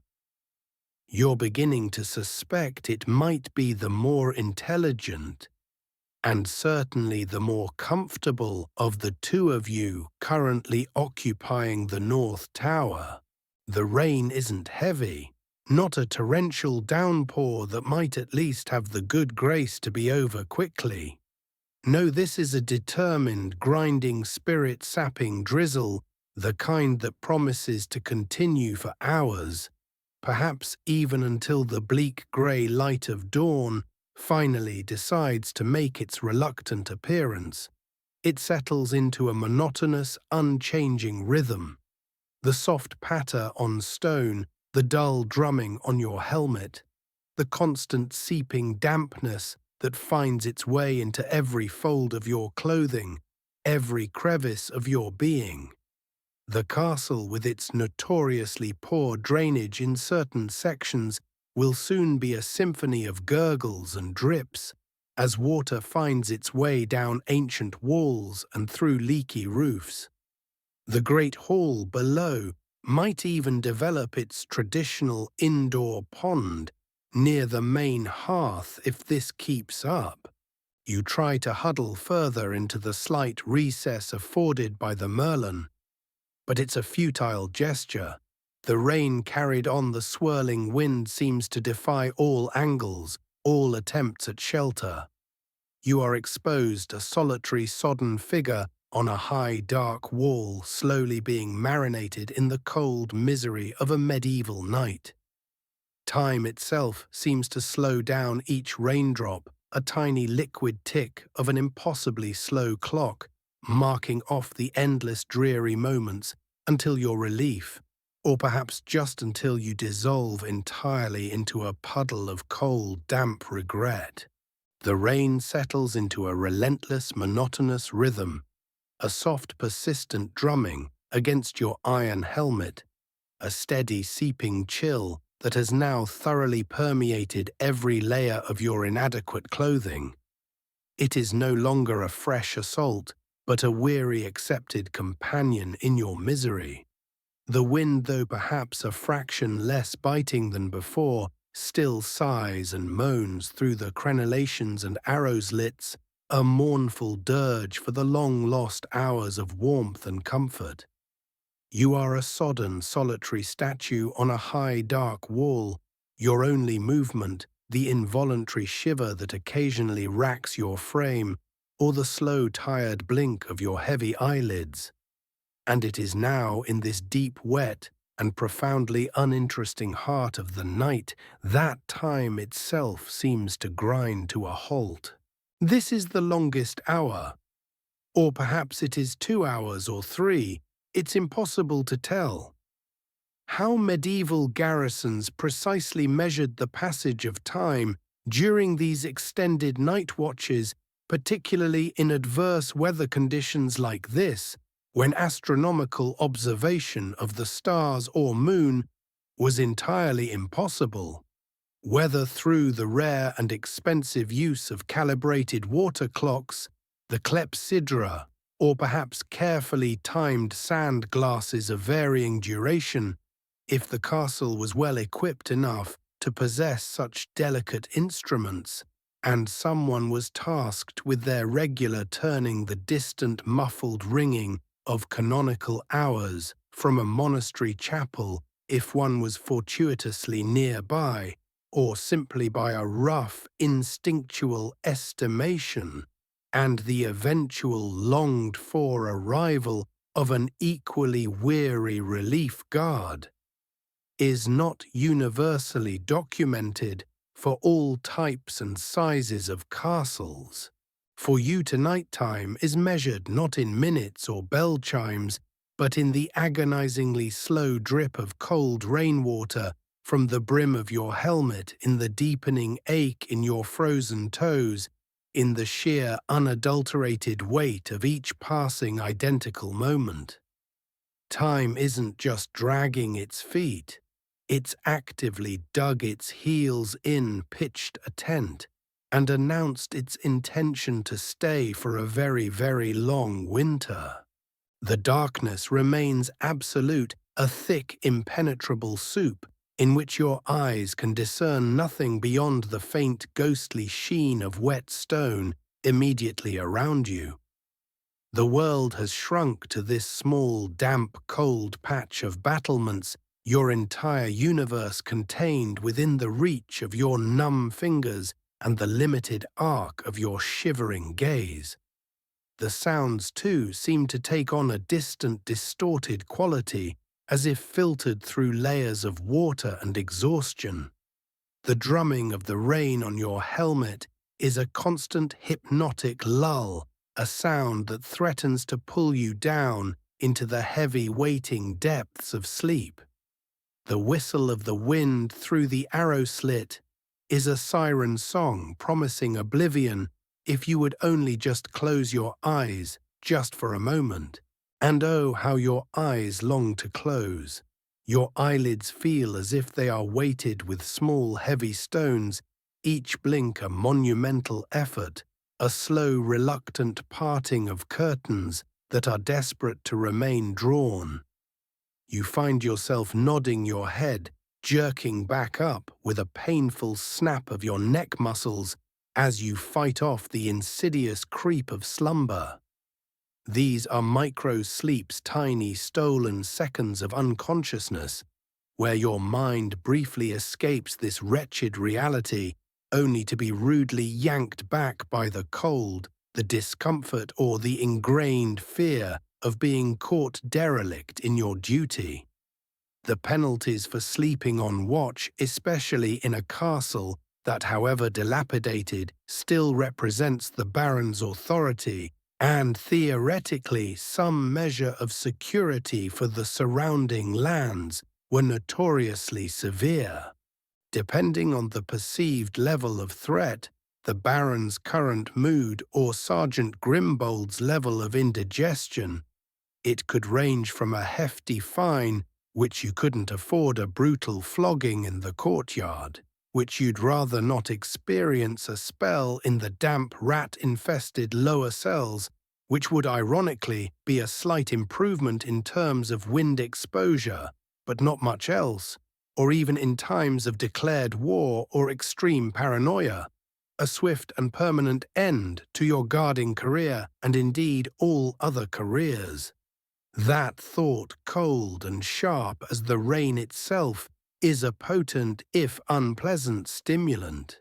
You try various techniques to stay awake, the same pathetic little tricks employed by generations of bored and freezing sentries before you.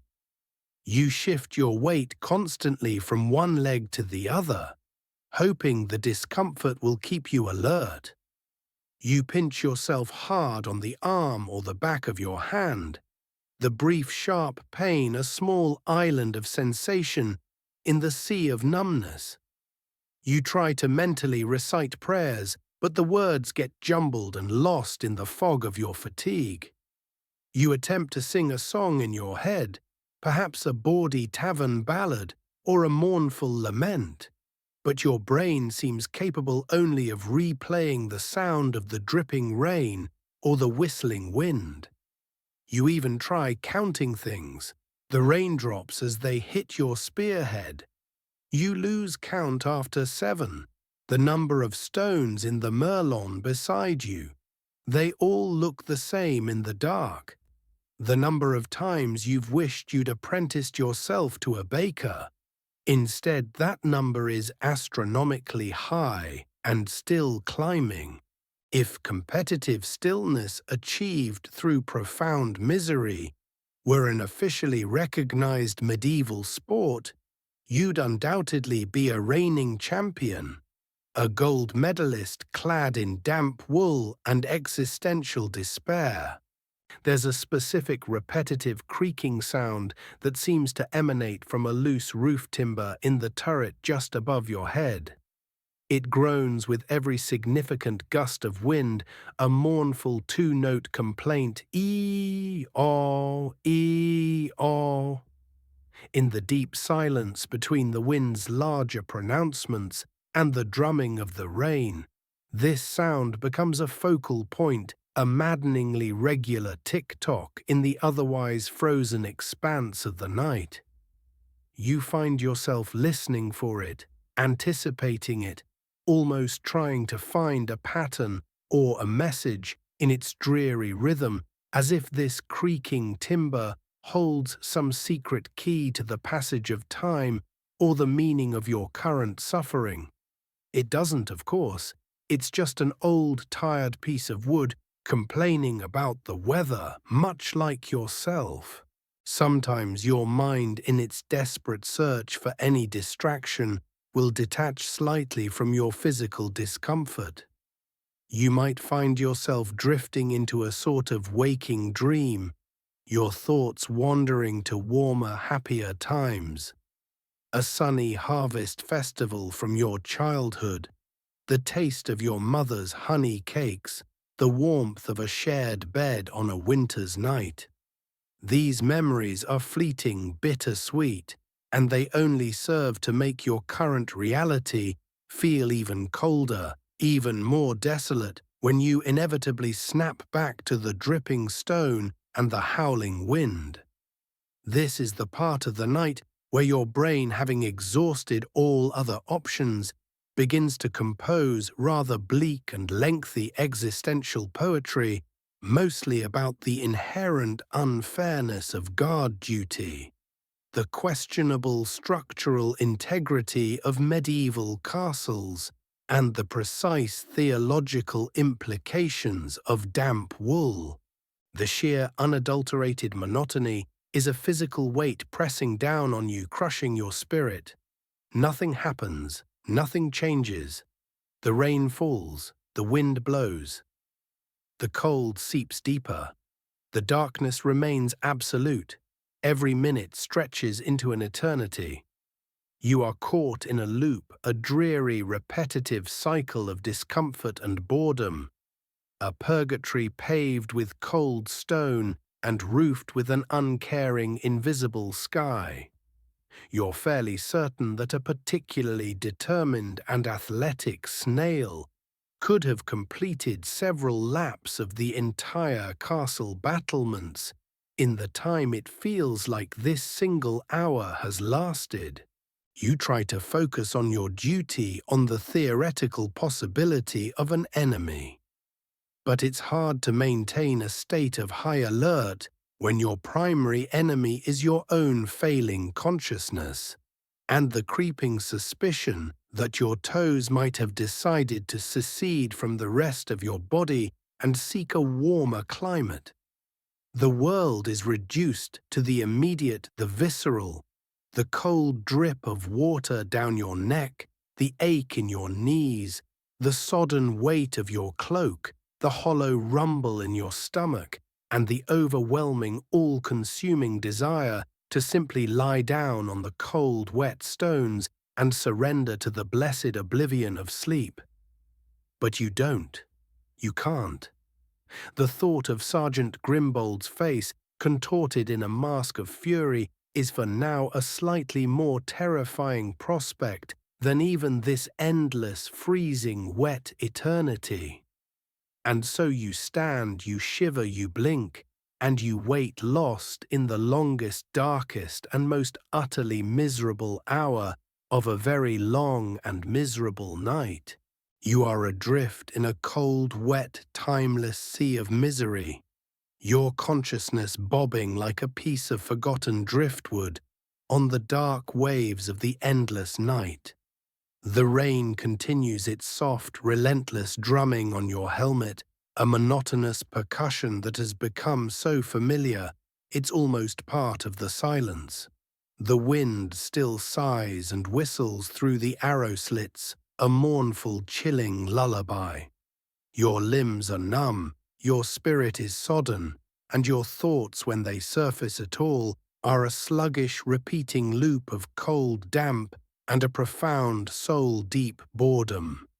You are so lost in this state of suspended animation, this near-perfect equilibrium of wretchedness, that when the sound comes it takes a long moment to even register as something new, something distinct from the general nocturnal symphony of despair. Then it cuts through the rain-swept darkness. Woof! A single sharp, surprisingly clear bark. Then another, a little more insistent. Woof, woof. You flinch, a small involuntary jerk of your tired body. Your head, which had been lolling forward with the weight of your helmet and sheer exhaustion, snaps up, or at least attempts a movement that approximates up. Your heart gives a startled, painful thump against your ribs. For a fleeting, confused second, your sleep-starved brain scrambles to categorize this new input. Is it danger? Is it an alarm?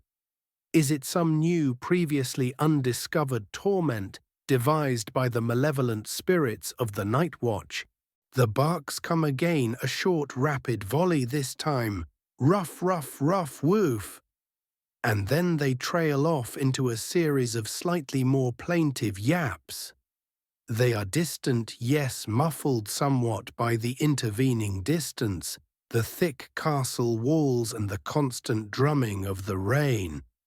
But they are unmistakably the sounds of a dog, probably from the village nestled below the castle, or perhaps from one of the outlying farms that huddle close to the dubious protection of the Baron's crumbling stone edifice. You strain your ears trying to pinpoint the direction, trying to glean some meaning from the canine pronouncements. Is it a guard dog from another part of the castle, perhaps one of the Baron's prized and notoriously ill-tempered hunting hounds that are occasionally let out to patrol the inner bailey and terrify any stray cats or particularly slow-moving servants? Or is it just some peasant's cur barking at a shadow or a passing nocturnal creature? Or perhaps like you, just complaining vociferously about the general unpleasantness of the weather? The exact role and prevalence of domesticated dogs within the immediate residential and working environs of a typical medieval castle beyond the highly valued and often meticulously documented specialized hunting hounds or fiercely trained war dogs belonging to the nobility, and precisely how their presence, their feeding, their barking, and their general canine nuisances were managed or tolerated by the broader castle community, is a detail often gleaned from ancillary textual sources such as household expense accounts that might list dog meat, or from vivid iconographic representations in illuminated manuscripts rather than from comprehensive direct castle inventories or specific universally applied regulations. For all you know, there's a whole secret society of castle dogs having a very loud, very wet party down there. The barking continues for a few more moments, a lonely intermittent sound punctuating the otherwise monotonous soundtrack of your vigil. It doesn't sound particularly alarmed more. Conversational, perhaps? Or just bored? Yes, that's probably it. A bored dog sharing its ennui with the uncaring night. You can relate. You wonder if the dog has better rations than you. Almost certainly. Even the Baron's prized hunting hounds, those sleek, pampered beasts, are fed on fresh meat and specially baked dog bread, a far cry from your own culinary delights of stale crusts and existential angst. Even the Baron's other prize, the enormous, perpetually grumpy breeding sow in the main sty, probably dines on a more appealing and nutritionally balanced slurry. This distant barking, this brief intrusion of a familiar mundane sound from the world of the living, and presumably the relatively dry and warm, does little to alleviate your own discomfort. It is not a signal of relief, not a sign that your watch is nearing its end. It is simply a dog barking. It's the medieval equivalent of a car alarm going off inexplicably in the middle of the night, in some far-off future city, briefly annoying, ultimately meaningless in the grand scheme of your personal suffering, and it certainly does nothing whatsoever to improve your current, rather damp and chilled predicament. If anything, it serves only to highlight your own isolation, your own separation from the normal sleeping world where dogs bark at nothing, and people are presumably tucked up in their beds, blissfully unaware of your solitary shivering vigil. There's a local superstition one that old Bess the washerwoman swears by, that if a dog barks continuously at a particular house in the village for 3 nights running, it signifies an impending death within that household. Another belief popular among the more imaginative children is that dogs can see spirits, and when they bark at nothing in the dead of night, they are actually warning away unseen ghosts or mischievous boggarts. You sincerely hope this particular dog is not seeing any spirits hovering around your section of the battlements. You have quite enough to deal with in the form of cold rain hunger and your own increasingly rebellious imagination without adding spectral visitors to the mix. You glance around nervously at the deeper shadows just in case.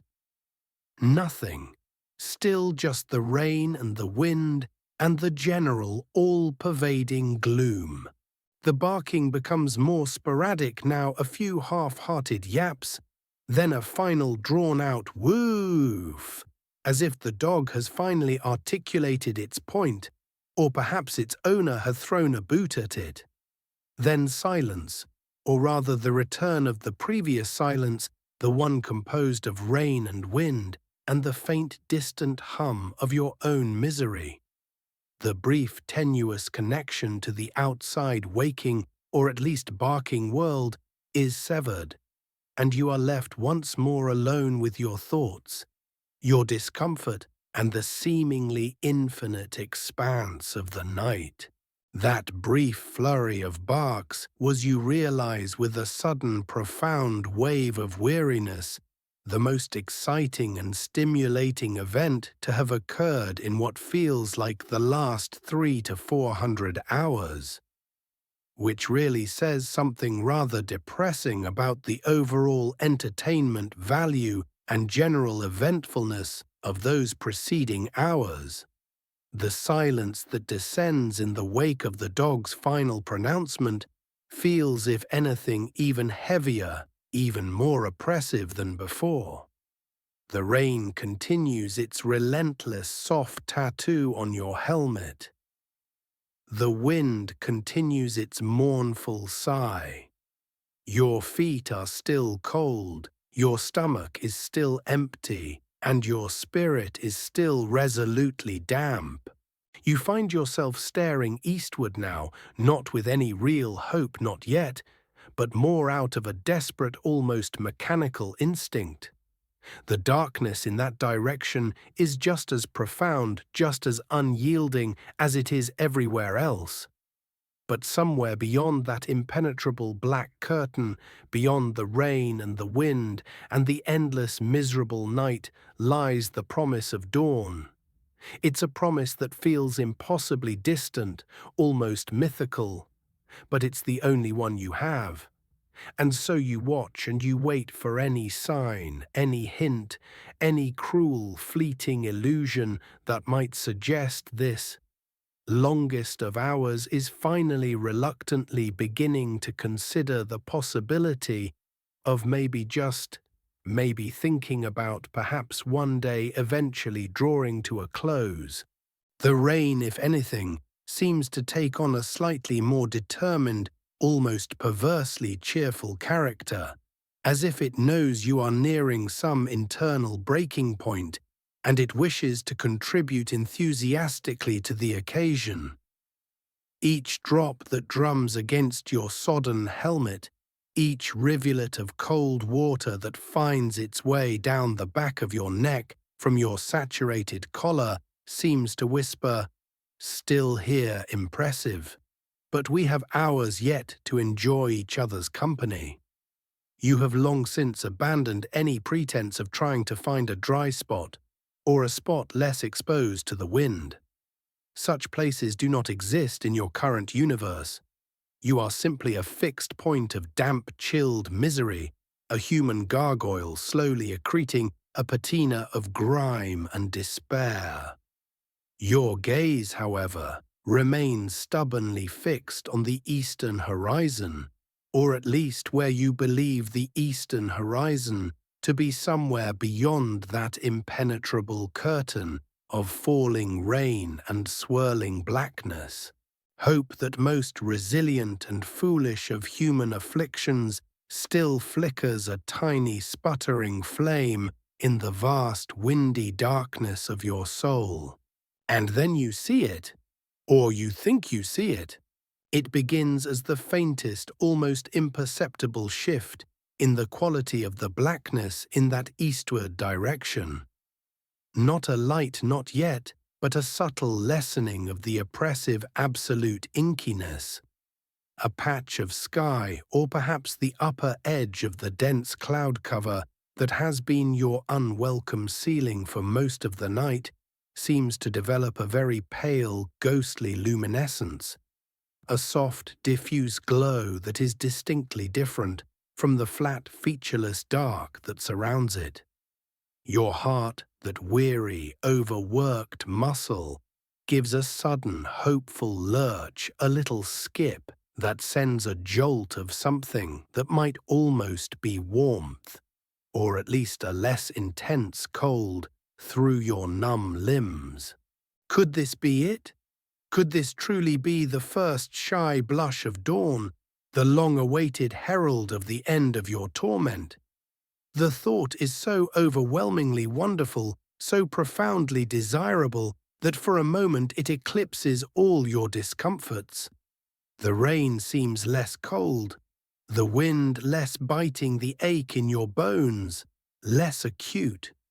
You straighten up, or at least attempt to straighten your stiff, chilled spine, peering more intently into the east, your watery eyes straining to confirm this miraculous vision.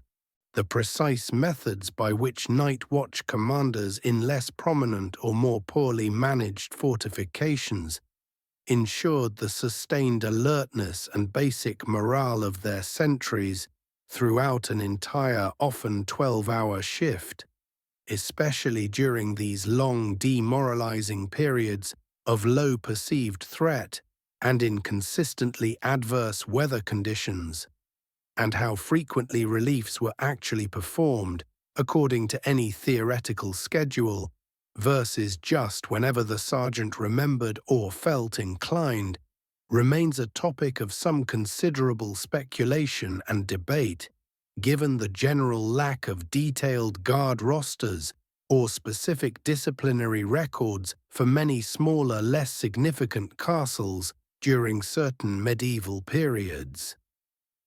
You have a strong suspicion that at Castle Grimstone, the primary method is hope they don't freeze solid or die of boredom before their relief stumbles up here. The pale glow in the east seems to strengthen, to expand slightly. It is still very faint, a mere whisper of light against the overwhelming darkness, but it is undeniably there.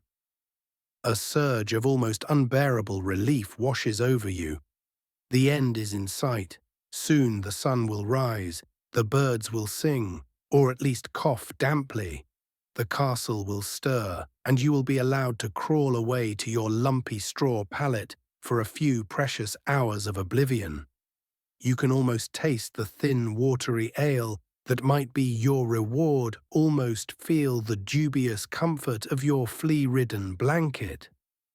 It's amazing how the prospect of basic substandard comfort can feel like a king's ransom when you've been deprived of it for so long. The sky, it seems, is finally taking pity on you, playing a gentle, hopeful tune after hours of relentless dirge. You watch transfixed as the light continues to subtly evolve. It takes on a slightly silvery quality now, and it seems to be concentrated in one particular area, not the broad spreading blush you might expect from a true dawn. And it is. Moving, not spreading upwards, but rather slowly, almost imperceptibly, climbing higher into the sky as a distinct, albeit still hazy disk. Your brief ecstatic surge of hope begins to falter, replaced by a cold, dawning suspicion. This light doesn't feel right. There's a local folk belief, something your grandmother used to mumble over her morning pottage, that a true dawn always begins with a specific shade of grey, a dove's breast grey before any colour appears, while a wolf's dawn, a false dawn, often has a more watery, silvery, or even a reddish tint if it's caused by distant, unseen fires. This current glow is definitely more silvery than dove-like, and then through a sudden temporary thinning of the rain clouds in that precise spot, it reveals itself. Not the glorious life-affirming shift-ending sun. Oh no, that would be far too kind, far too merciful. It is the moon. The blasted, inconsiderate, and entirely unhelpful moon, finally deigning to break through the thick cloud cover hours after it would have been of any use to you, and in precisely the wrong part of the sky, to be mistaken for anything other than what it is, a large, pale, celestial object that is most definitely not the dawn. The disappointment is a physical blow, almost knocking the breath from your already chilled lungs. Your fleeting hope plummets from the battlements and shatters on the metaphorical rocks of reality far below. It did not unfortunately take you with it. The brief sensation of warmth vanishes, and the cold, the damp, the weariness all come rushing back, seemingly intensified by their temporary abatement. The rain suddenly feels colder, the wind more malicious, your sodden cloak heavier and more oppressive. The sky is currently playing a particularly cruel and unfunny prank on you, and it's not even whatever medieval equivalent of April Fool's Day might exist in this god-forsaken century. Oh look, you might mutter under your breath, your voice a hoarse, bitter croak that is immediately snatched away by the wind. It's the moon. Thanks ever so much, moon. Really, really helpful. Couldn't have just stayed decently hidden behind the clouds and let me wallow in my uninterrupted, unambiguous gloom. Had to pop out and get my hopes up. Did you, you celestial tease? The moon, now sailing with a certain smug indifference through a ragged gap in the clouds, casts a pale ghostly light over the rain-swept landscape, if you can even call it light. It's a cold, sterile illumination that does little to dispel the darkness, but instead makes the shadows seem deeper, more defined, and somehow more menacing. Wet surfaces, the flagstones, the parapet, your own saturated cloak, gleam with a faint, unhealthy sheen. It transforms the familiar world into something alien, something otherworldly, a landscape painted in monochrome shades of despair. The familiar, comforting darkness you had almost become accustomed to is now replaced by this eerie, moon-drenched misery. This is nature's way of saying, you thought you were as miserable as it was possible to be. My dear fellow, hold my celestial ale. You slump back against the cold stone, the brief traitorous energy that hope had kindled, now completely extinguished. The night which had momentarily seemed to be drawing to a close now stretches before you, once more vast, dark, and utterly indifferent to your plight. The moon continues its slow, silent journey across the sky, occasionally obscured by fresh banks of rain cloud, then reappearing, its pale face a constant reminder of your dashed expectations. The hours ahead now seem even longer, even more unbearable than they did before this cruel illusion. You close your eyes for a moment, not in sleep, but in a gesture of profound, weary resignation. But then, as the moon climbs higher, its light perhaps catching the very highest, thinnest edges of the cloud bank, far, far to the east, you fancy you see another change. Not a light, not yet, but an almost imperceptible softening of the absolute blackness in that true dawn direction, a subtle shift in the texture of the dark. A feeling that the deepest part of the night, the true nadir, might have finally passed, even if its departure is still many, many cold, wet, and lunar-mocked hours away. The moon, that pale and duplicitous orb, which had earlier masqueraded so cruelly as the dawn, continues its slow, stately arc across the star-strewn, rain-washed heavens. It offers a cold, silvery illumination that does little to warm your spirit or your frozen extremities, serving mostly as a stark reminder of how many hours still remained after its deceitful appearance. You have long since given up on it as any sort of harbinger of hope. Your gaze, when you can summon the energy to lift your heavy eyelids from their gritty, reluctant closure, remains fixed on that stubbornly black eastern horizon, the direction from which all true salvation in the form of daylight must eventually theoretically arrive. The rain has perhaps lessened slightly, or maybe you've just become so thoroughly saturated that you've achieved a new level of oneness with the ambient dampness, a state of being where wetter is no longer a discernible concept. And then after an age of watching nothing but varying intensities of blackness, after your mind has replayed every miserable moment of your life and invented several new ones just for variety, you notice it. It's not a light, not like the moon's bold silvery disk. It's something far more subtle, far more profound. The absolute impenetrable blackness in the east, that solid wall of night that has pressed against your eyeballs for what feels like an eternity, seems to be thinning. It's as if a colossal invisible hand is slowly, almost imperceptibly, diluting the ink of the night sky with the palest, most delicate wash of grey. There are no sharp edges to this change, no sudden announcements, just a gradual, pervasive softening of the dark. At first, you dare not believe it. Your eyes have played so many tricks on you tonight. The dancing shadows, the phantom movements, the cruel mockery of the moon, that you are wary of another celestial betrayal. You blink hard, rubbing your cold, wet knuckles against your stinging eyelids. You stare again. Yes, it is undeniably there. A faint, almost ethereal grayness spreading slowly, reluctantly upwards from the unseen horizon, pushing back the deepest velvet of the night. This is not the localized, almost smug glow of the moon. This is different. This feels real. This is the true dawn, finally stirring in its cold, distant bed.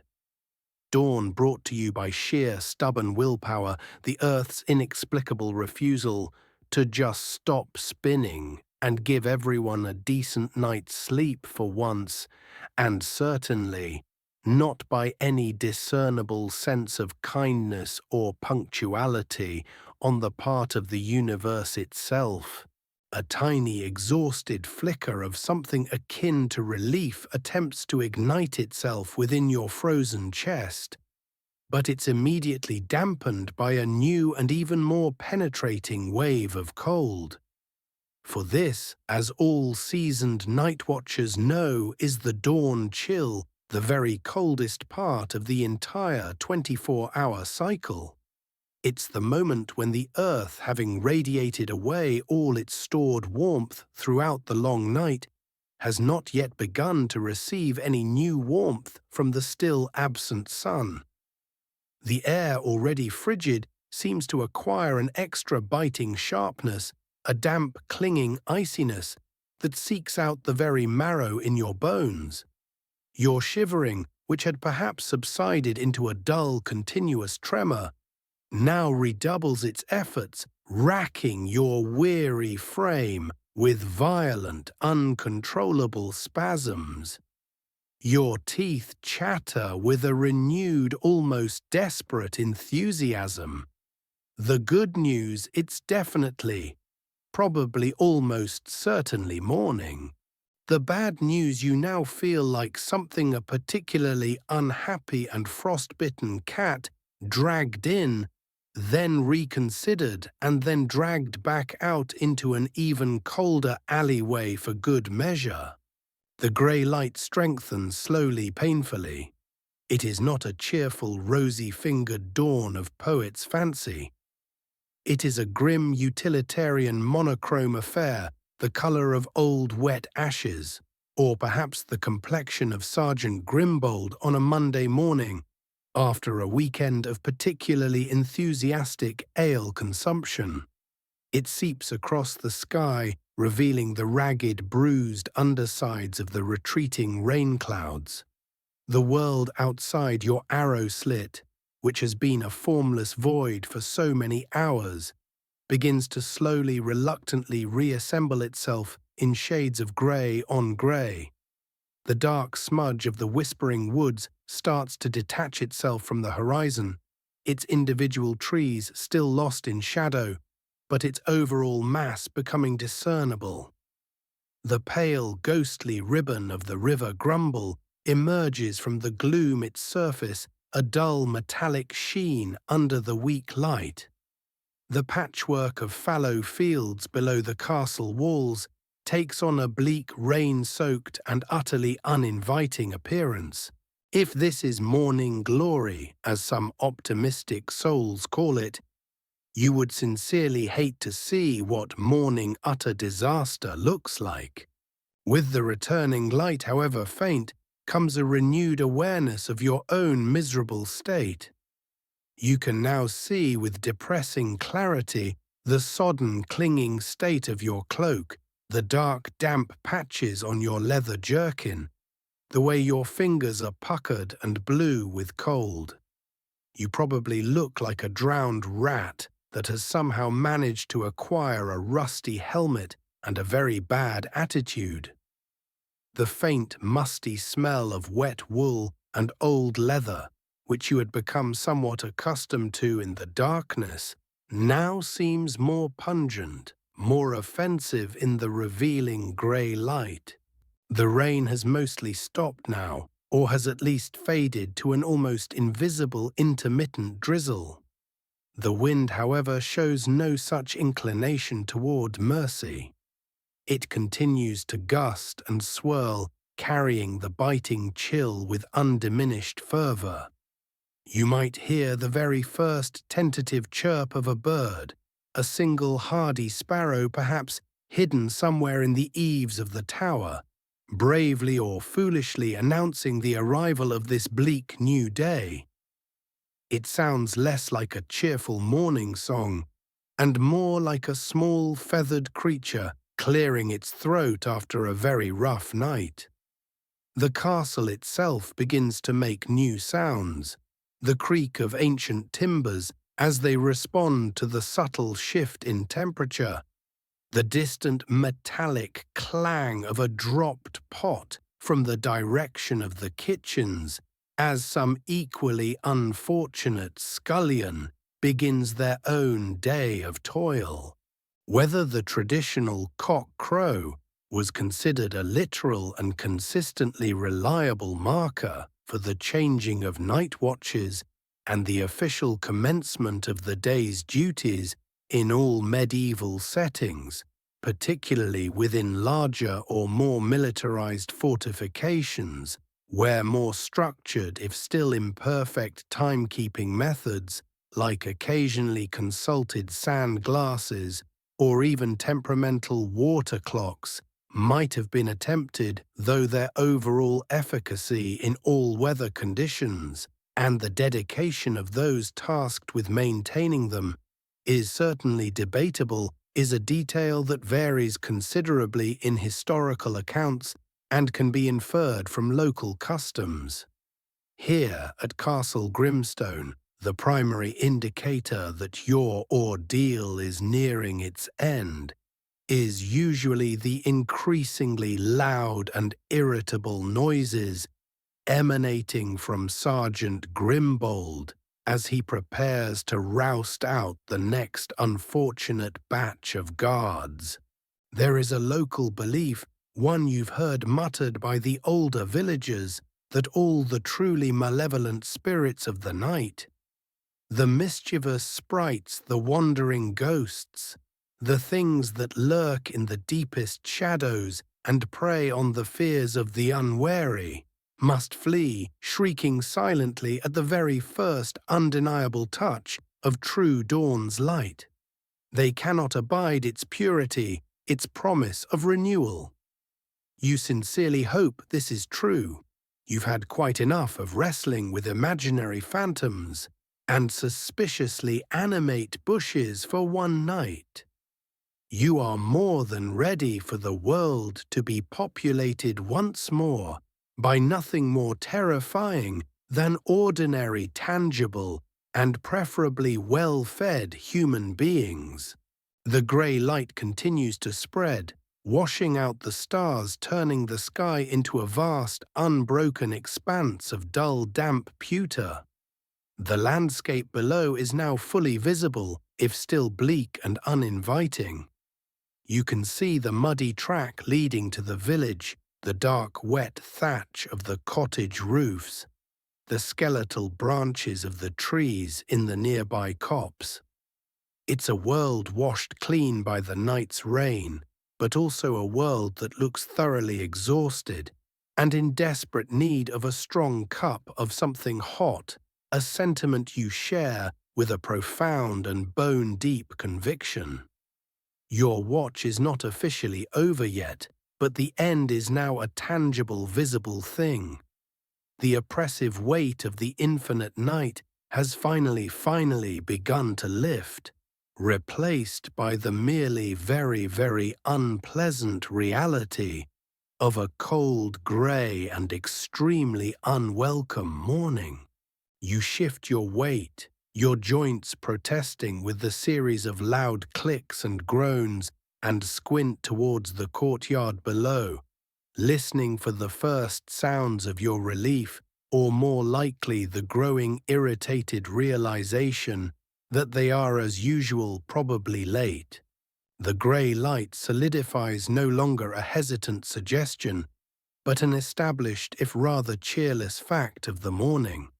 The world revealed in all its damp post-rain, pre-sunrise glory looks thoroughly unimpressed with itself, a sentiment you share with every aching fibre of your being. You stand there on the battlements, a sodden, shivering monument to endurance, or perhaps just to a profound lack of better employment opportunities. The wind, though the rain has mostly ceased, still gusts with a malicious chill, tugging at your damp cloak, as if trying to peel it from your very bones. Your watch isn't officially over until your relief appears, and the precise methods by which night watch commanders in less prominent or more chaotically managed fortifications ensured the sustained alertness and timely relief of their sentries, especially when said sentries were likely experiencing advanced stages of hypothermia and existential despair, remains a topic of some considerable and often rather grim speculation, given the general lack of detailed guard rosters or consistently applied disciplinary records for many smaller, less strategically vital castles during certain, shall we say, less organized medieval periods. You have a sinking feeling that your relief young Willem, whose grasp of punctuality is as tenuous as his grasp of basic spear handling, is probably still locked in a profound and deeply unearned slumber. But then a sound. Not the wind, not the drip of water, not the mournful creak of ancient timbers. A human sound. A cough muffled and phlegmy, followed by the unmistakable weary clang of a spear butt on stone coming from the direction of the tower door. Hope that battered and much abused emotion attempts another small pathetic flutter in your chest. You peer towards the archway, and a moment later a figure emerges, silhouetted against the faint grey light that now filters down the stairwell. It is indeed Willem, looking even more dishevelled and sleep-rumpled than usual, his helmet askew, his cloak draped over one shoulder, as if he'd only just remembered he was supposed to be wearing it. He blinks at the grey morning light like a startled owl, then shuffles towards you, emitting a series of grunts that probably constitute a formal greeting and an inquiry as to the night's events. The handover is brief, a mumbled exchange of "all quiet" from you, which is by and large true, if you discount the internal wars waged against boredom, cold and phantom shrubbery, and a series of even less intelligible grunts from Willem, who already looks as though he's regretting every life choice that led him to this particular battlement at this particular ungodly hour. You don't linger. You thrust your rusty spear into his less than eager hand nod, curtly, and turn away the desire to escape this wind-swept purgatory, now an overwhelming physical imperative. You don't even spare a glance for the landscape now fully visible in its bleak, damp morning finery. You've seen enough of it for one lifetime, or at least for one very, very long night. The journey down the winding tower stairs is, if anything, even more treacherous than the ascent. Your legs are stiff and clumsy, your joints ache with a deep penetrating cold, and your coordination is shot to pieces by fatigue. Each step is a careful, jarring impact. The spear, now in Willem's equally unenthusiastic possession, is one less thing to worry about, but your own body feels like an unwieldy, poorly balanced load. The darkness of the stairwell is no longer absolute as the grey morning light filters down from above and increasingly up from the bailey below, revealing the damp, moss-stained stones, the ancient cobwebs, and the accumulated grime of centuries in all their unlovely detail. The air still smells of old stone and something vaguely like bat guano. You descend one painful step at a time, a weary ghost returning from the land of the nocturnal undead. Emerging into the castle, Bailey is like stepping into a different world, albeit a world that is still mostly grey-damp and not particularly cheerful. The castle is slowly, reluctantly stirring to life. Smoke, thicker and more purposeful, now rises from the kitchen chimneys. You can hear the clang of buckets, the distant bellow of a cook chasing a thieving dog, the clatter of hooves as grooms lead horses out from the stables for their morning exercise. A few other early risers, a bleary-eyed servant girl heading to the well, a stern-faced steward already making his rounds, cross the muddy courtyard, largely ignoring your sodden, disreputable figure. You are just another piece of the night's detritus, being washed away by the encroaching day. Your destination is the barracks, the communal sleeping quarters for the castle's garrison, a place that vies with the dungeons for the title of least appealing accommodation in Castle Grimstone. It's a long, low timber and wattle building, or perhaps a series of stone-vaulted rooms built against the inner curtain wall, its atmosphere a potent and unique blend of stale air, unwashed bodies, damp straw, old leather wood smoke, and a faint underlying hint of collective despair. The welcome to the five-star Castle Grimstone sleeping experience is always a memorable one. Stars not included, nor comfort, nor for the most part basic hygiene.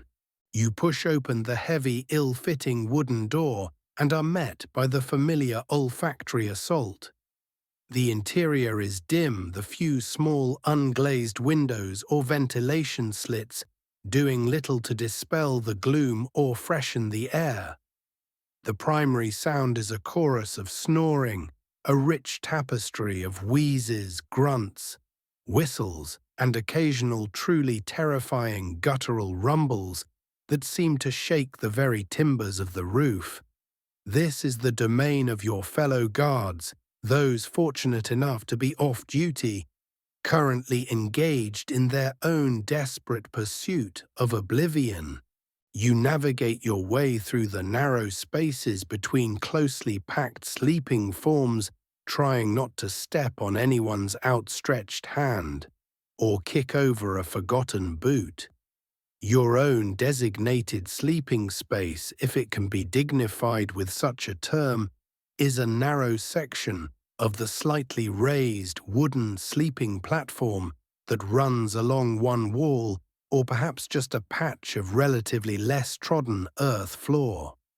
Your bedding consists of a straw pallet, a coarse linen sack loosely stuffed with straw that has long since lost any springiness and has instead compacted into a series of unyielding, vaguely person-shaped lumps. It is, you suspect, also home to a thriving and diverse community of fleas and other minute uninvited bedfellows. The actual quality and average duration of sleep afforded to medieval castle guards between their often arduous and lengthy watches, especially within the context of understaffed or poorly provisioned garrisons, and the subsequent cumulative impact of such consistently interrupted and uncomfortable sleep deprivation on their long-term physical health, their morale, and their overall operational effectiveness is difficult to ascertain with certainty from the often sparse, surviving administrative records or personal accounts. You, however, could write a lengthy, highly detailed, and deeply depressing treatise on the subject, based purely on personal experience. With a groan that seems to emanate from the very depths of your exhausted soul, you divest yourself of your helmet, its cold iron a relief to remove, and your patched leather jerkin. Your sodden cloak is tossed onto a nearby peg, or perhaps just onto the floor, where it will slowly steam and contribute its unique aroma to the already rich bouquet of the barracks. You don't bother with much else. The effort is too great. You simply collapse onto your lumpy straw pallet, the rough fibers scratching against your skin, even through your damp tunic. Your straw pallet, where comfort goes to die a slow, painful, and incredibly itchy death. You pull a thin, equally ancient and threadbare woolen blanket over yourself. It smells faintly of mildew and previous occupants. It offers little warmth, but a certain psychological illusion of shelter. You close your eyes, but sleep does not come immediately, despite your profound exhaustion.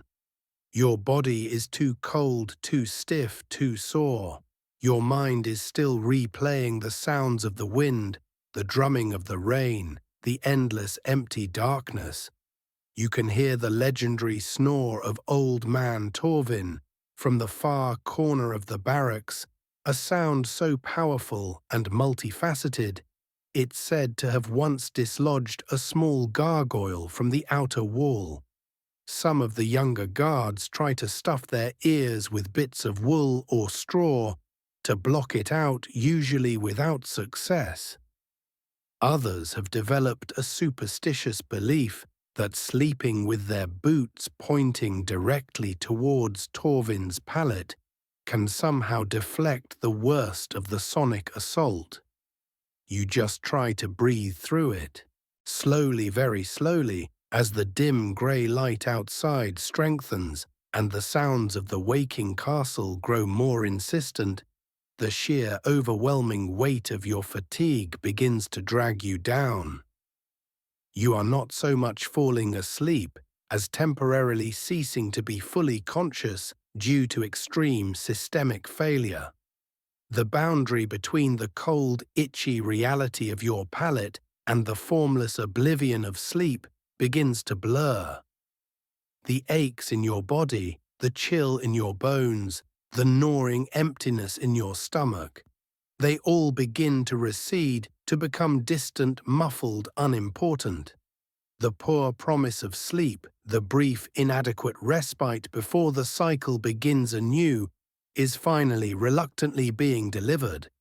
Your last conscious thought might be a vague, disconnected image of a solitary windswept tower, or the endless hypnotic drumming of rain on an iron helmet, before even that fades into the heavy, unrefreshing stupor that passes for rest in the life of a medieval castle guard.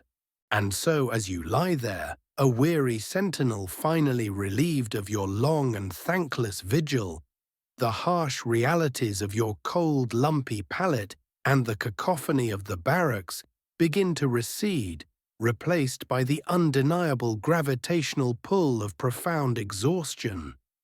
Let the discomforts of the night, the biting wind, the seeping rain, the gnawing hunger all dissolve now like mist in the approaching, albeit still distant warmth of a new day. Feel your tired muscles, so long tensed against the cold and the strain of alertness, finally begin to soften, to release their burdens into the unyielding straw beneath you. Your breathing deepens, slows, finding a rhythm as ancient and steady as the stones of the castle itself. The chorus of snores around you, the distant sounds of the waking world, all become part of a distant fading hum, a lullaby of oblivion. There are no more shadows to decipher, no more phantom sounds to investigate, no more endless hours to endure. There is only this moment, this surrender, this slow, deep descent into the heavy, dreamless, and perhaps for a few precious hours, utterly untroubled sleep that your weary body and mind so desperately crave. Rest now. The watch is over.